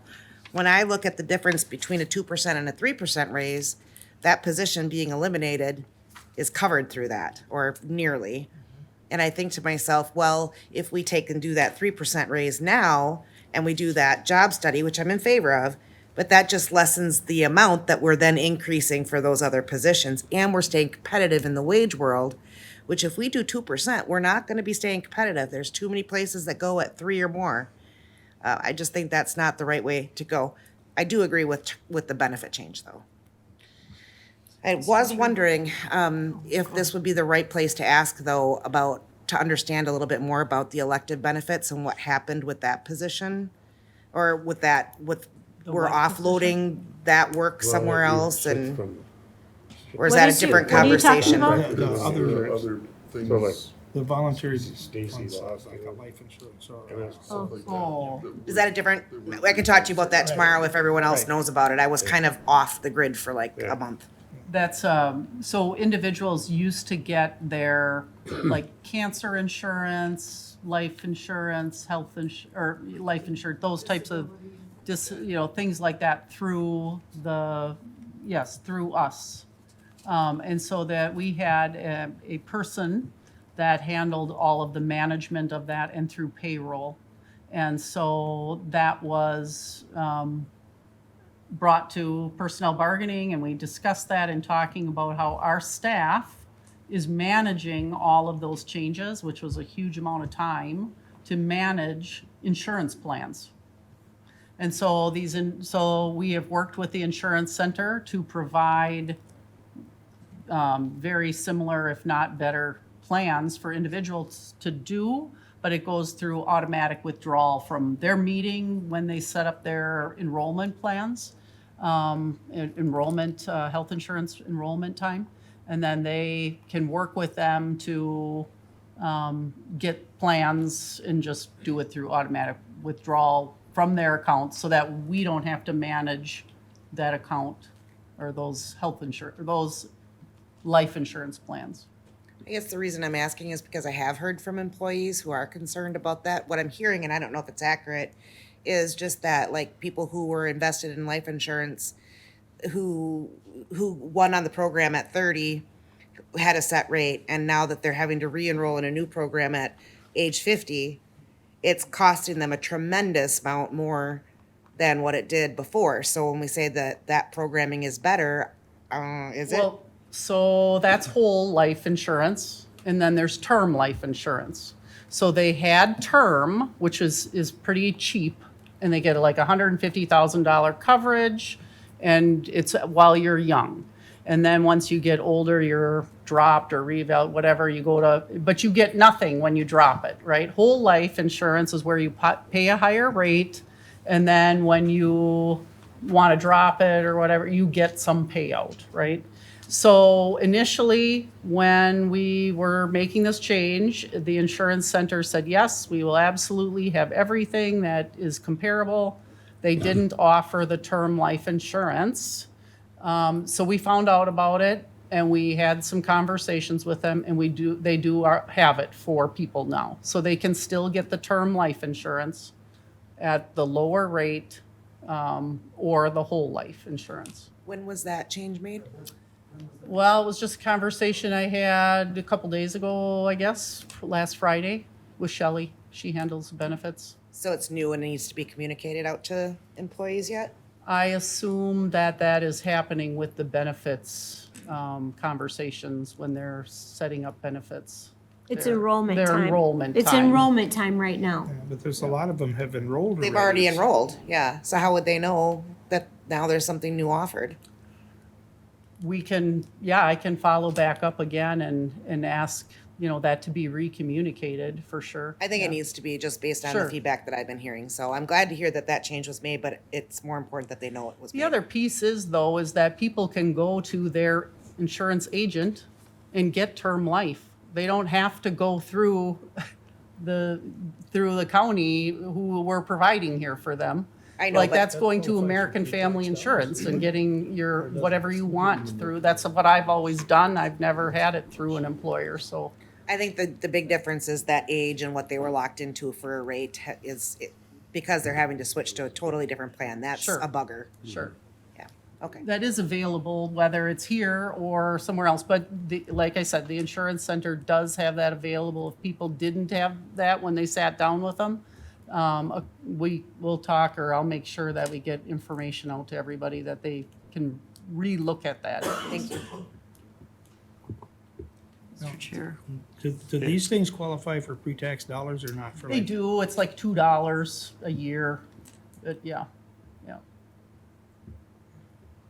But that was a determination that through the committee, we discussed and said, for the personnel time that we're taking to sit and go through this arduous task every month, that we need time working with staff on HR issues like management and understanding how to help personnel or work with personnel issues. We need that staff person working with our own people rather than managing in the insurance agent's work and making a profit for the insurance agency. That's their job. Our job is to work with our staff and, on the HR issues that we have at hand, and we need that staff for that purpose. Okay, could we get back to the budget questions? It is, but I mean, and just so I'm clear, it's on the November meeting that we will have this very lengthy discussion about every issue in the budget. And tonight is just to ask questions or things you don't understand. True. At the November meeting, I'm not sure what else you can have the discussion or debate if you wanted to make changes, or have other questions, or if you're ready to vote and you just know what you want to do, you just vote. Right, but I'm sure that there'll be debate and discussion. That's usually happened at those meetings. And then you can make amendments. Right. If we'd ask if you would make amendments and if they're, that we would have those ahead of time, just Right. printed or done up so that we're able to provide those to everybody so that everybody can follow that easier. Well, I think the elephant in the room is wages and insurance. So we have to decide that before we cover anything else in the budget. So I think we should try to get some kind of idea where we all stand in this. And we always talk about all year for as long as you've been here, and we're always saying how good employees how good employees we have. And we do have good employees, and it's important to keep good employees, and it is. And we have to get a balance here, and it's not gonna be easy, but we need to balance and treat them right. So we should discuss it and get a good handle and agreement on which avenue we wanna go. You wanna give them a 2% raise and. But we can't vote on that tonight. Well, you vote on a tentative budget, but that's the basis of There's a way we can. of the whole thing. But And if you wanna go through this one by one, each one, we can do that too tonight.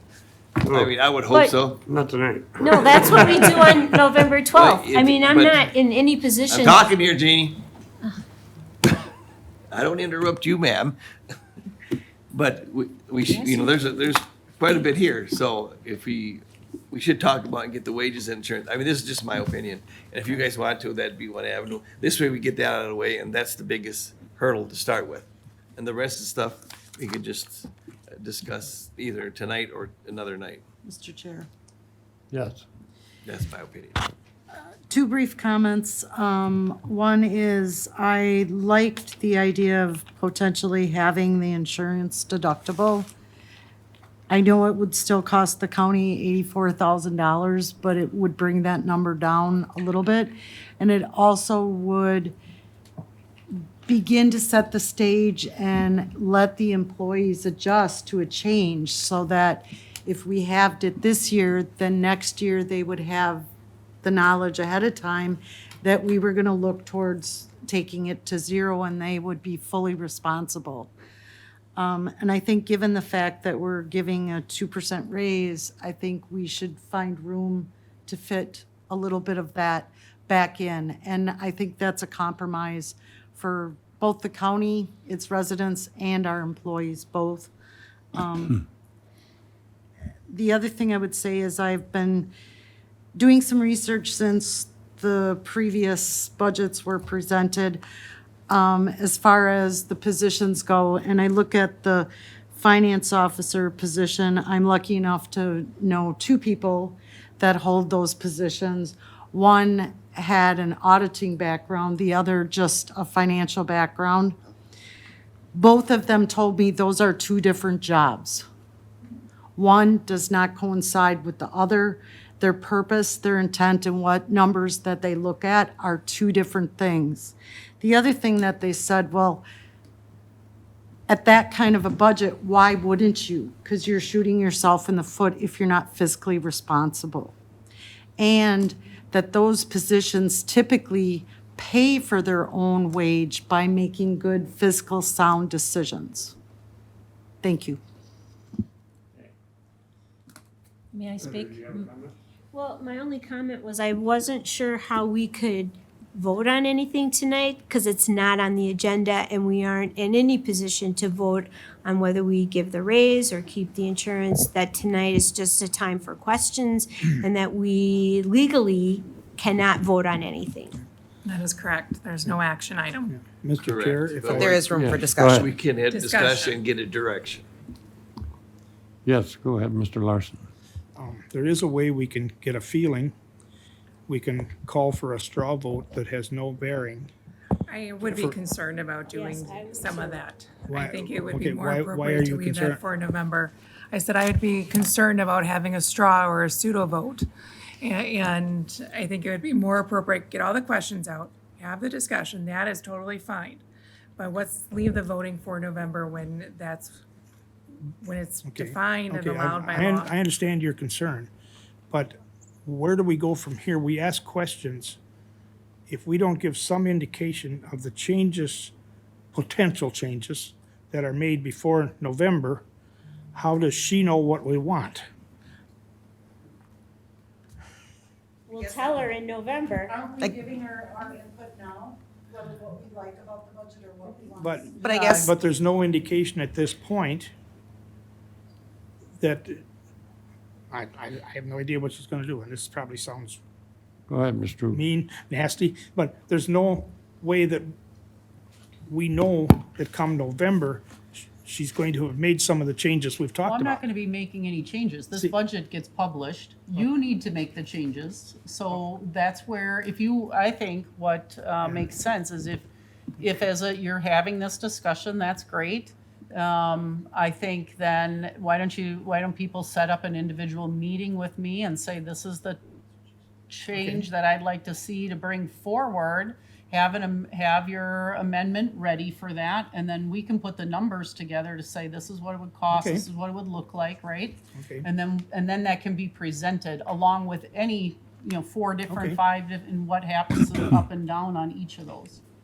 Okay. When you say an amendment, are we talking like a resolution that would be an amendment, or am I just writing it on a? So, yep, just. Well, I know, but what do you want it Just like in? you normally do here in saying, I'd like to make amendment to the, whatever the motion is, and saying that I'd like to add this or, Just have it typed up. yeah. Okay. May I speak, Mr. Chair? Go ahead. Oh, somebody else going to? I just want to, I need clarification on the health insurance deductible possibility. You said talk about changing that, modifying that a little bit. Could you speak to that just a little bit more? Or again, I didn't write it down.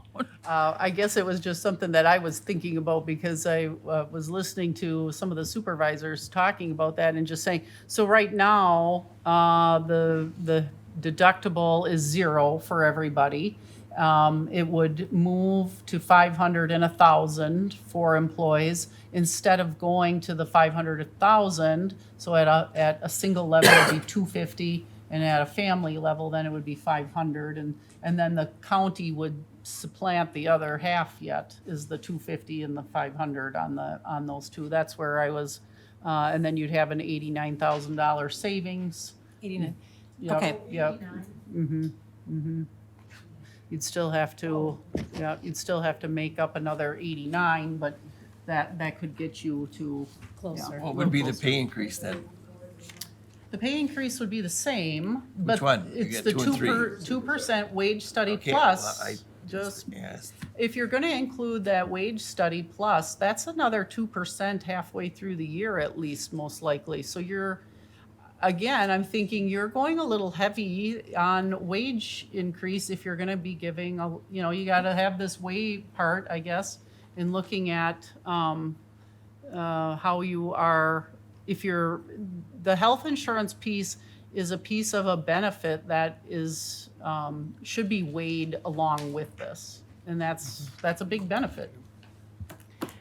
May I make a comment, please? Oh, I'm sorry, were you done? Okay. So, having been an employee for many years, I found that the wage studies were valuable. And I think it's important to get a good recommendation from a reputable company to do this. So I'm thinking that maybe we don't want to consider 3% just in case that might be out of line with what a recommendation might be from wage study in some position. And most wage studies that I've ever seen done, half of them, they went off, Dick and Rivers, and if they didn't reflect well, they threw them out. So it's not, that the wage study does not guarantee you anything, because you don't know exactly what the market is out there. So, I mean, to say that we're gonna give them a raise and do a wage study and then give them another raise, you don't know that, because, so that's not a given. Well, and to that point, last year, there were a good number of individuals that got a significant wage increase because of reclassifications. And we're talking about another group getting a significant amount of an increase. That's why I'm saying, if you go ahead and you go above the 2% right from the get-go, those individuals, I guess, again, they could be higher in the wage scale, which, if you want to do that, that's fine too. But I'm just saying, if you're trying to get everybody into the wage scale and competitive, and then some people might be higher because of that. So that's my point. Supervisor Anderson, you had a question? Thank you, Mr. Chair. I think we all remember 2010 when Act 10 came in. That was a change for employees as well as county board of supervisors. Back then, there was 3 different unions within the county. Act 10 allowed the union to stay with the sheriff's office or law enforcement, but took everything else away. During that time frame, if I recall correctly, and Dick, you're probably on the county board at that time, more likely. My recall is that the county wanted to negotiate still, or at least make the employees whole. And during that time is when the health insurance had changed. And the county offered and gave to the employees the $500 and $1,000 deductible by the county to be paid, and the employees give up. That was part of a negotiation. I remember that. Mary, do you remember that? You were on. And that was the time, I believe. And so, with that said, I sit here and think about, nobody wants to take anything away from employees that they've already gotten. They've gotten this. This is part of their negotiation. Maybe, I don't remember if they got a percentage or a dollar amount increase with that, but it was always you have to give up something to get something. And so I would be highly against trying to take that now against to the employees. I would assume this whole table has gotten phone calls or people who stopped over and talked about this. And I had several, and I would have a hard time with doing that, especially to take that away and then make it a financial, whatever it's called, financial director, whatever. And with that said, I don't know if anybody's reached out to other resources, but we do have other resources here within the county, out at the Trempealeau County Healthcare Center. I would at least ask that somebody reaches out to them. I had a short conversation with Jerry, the director out there. I don't know if he's been able to speak on it now, but at some point, about whether or not we can unite or partner together with, whether it's accountants. I think they have, if I remember right, 2 accountants out there, and a financial director. Is that a possibility? I'm just trying to think out of the box to save the county some money and to see whether or not their type of expertise would accommodate the needs for here. I'd like to respond, if I may. Go ahead. At the time that the Executive Finance Committee recommended that we pay the deductible, the county pay the deductible, the only reason we did that is because we had a chance to get a lower price overall. And so it wasn't anything in agreement with the staff or the staff here. It was simply to lower the cost of health care. And by buying that, or paying that off, we saved a considerable amount of money at that time. So I guess I want to clarify that, Rich, because it wasn't in agreement, we're going to give you this instead of that. That was not the case. We were just simply trying to balance the budget, just like we're trying to do tonight. Well, I would just, Agreed with it. I would just like to state Well, that they didn't. if that was during Act 10 in 2010, It was, yeah. that's 411. 15 years ago. I think that's a great benefit to have for 15 years. Yeah. It is. And hallelujah, you could keep it that long, because as I've shared with you, that is just not the case that I'm seeing in other places. Other counties, again, a 2% raise is normal right now. So you're acting like that's very low. It's not. That's what I'm hearing from other counties. John has heard it from other counties. I've heard it from other counties. That is not out of line. As far as that finance director position, I'm going to push back in that auditor saying you have material deficiencies. It's not, that is not, it's not something to just turn a blind eye to. If the healthcare center wants to provide their finance director to see overall operations from the whole caboodle, both, that's great. If they can handle 2 jobs or 2 places, that'd be fantastic. And overseeing 20-some departments plus the healthcare center. And I'm not saying that they No. would. I can't speak for them, but Well, I didn't think so. just something to look into. I think a restructuring might be in order, not necessarily taking on 2 jobs. Yeah, I would say I did have a little conversation with them today about the same subject, and really it's kind of 2 different sets of records. Theirs are more medical related, and this is kind of like a line by line deal, which is totally different what they're doing there. So, Well, and I would assume that how many staff do you guys have out there in your department? No, I'm just. not allowed. I would just, well, anyway, if they have 3 people in finance or whatever they have them there because you need that many, I assume. Okay, but I'm assuming you have the number you need, or are you overstaffed? I am not overstaffed. Okay, yeah, I didn't think you were. we have people in finance now too. We have Amy back there, we have Stacy, we have people in it. Stacy's been doing it for I don't know how many years. Do you know how many years she's been here? Forever. Huh? 28. 28 years?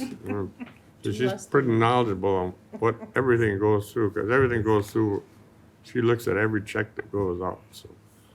Anyway, Chair, may I speak? yeah, I think this is a subject that, I'm happy that people think outside the box. yeah. But I think this is really outside the box. I don't even think this is in our periphery right now. We're talking about budget, and this Yeah. is talking about Yeah, I think you're a right pretty there. huge subject. I think I want to thank everybody for participating and look at your budget. You got a lot of food for thought now to bring up on the 12th, when we meet on the 12th. And please, So I'd like please to- reach out. Yeah. And, that'd be great. So I'd like to continue with the agenda. We're doing that on November 12th.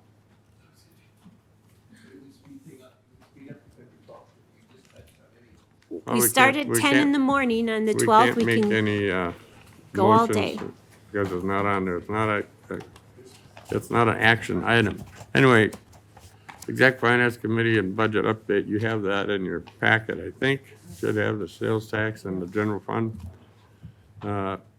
Correspondence, you have a, no, you're reading it. Oh, anyway, there's a card from the, which library is it? Strum Library. Oh, Strum Library. Anyway, and,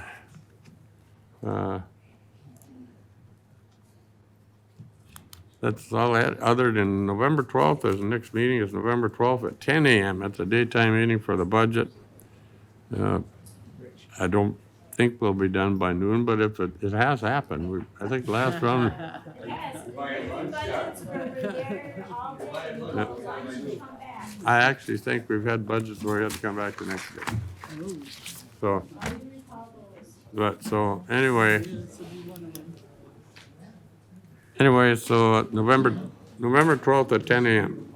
Other than that, we can adjourn this meeting at 9:22.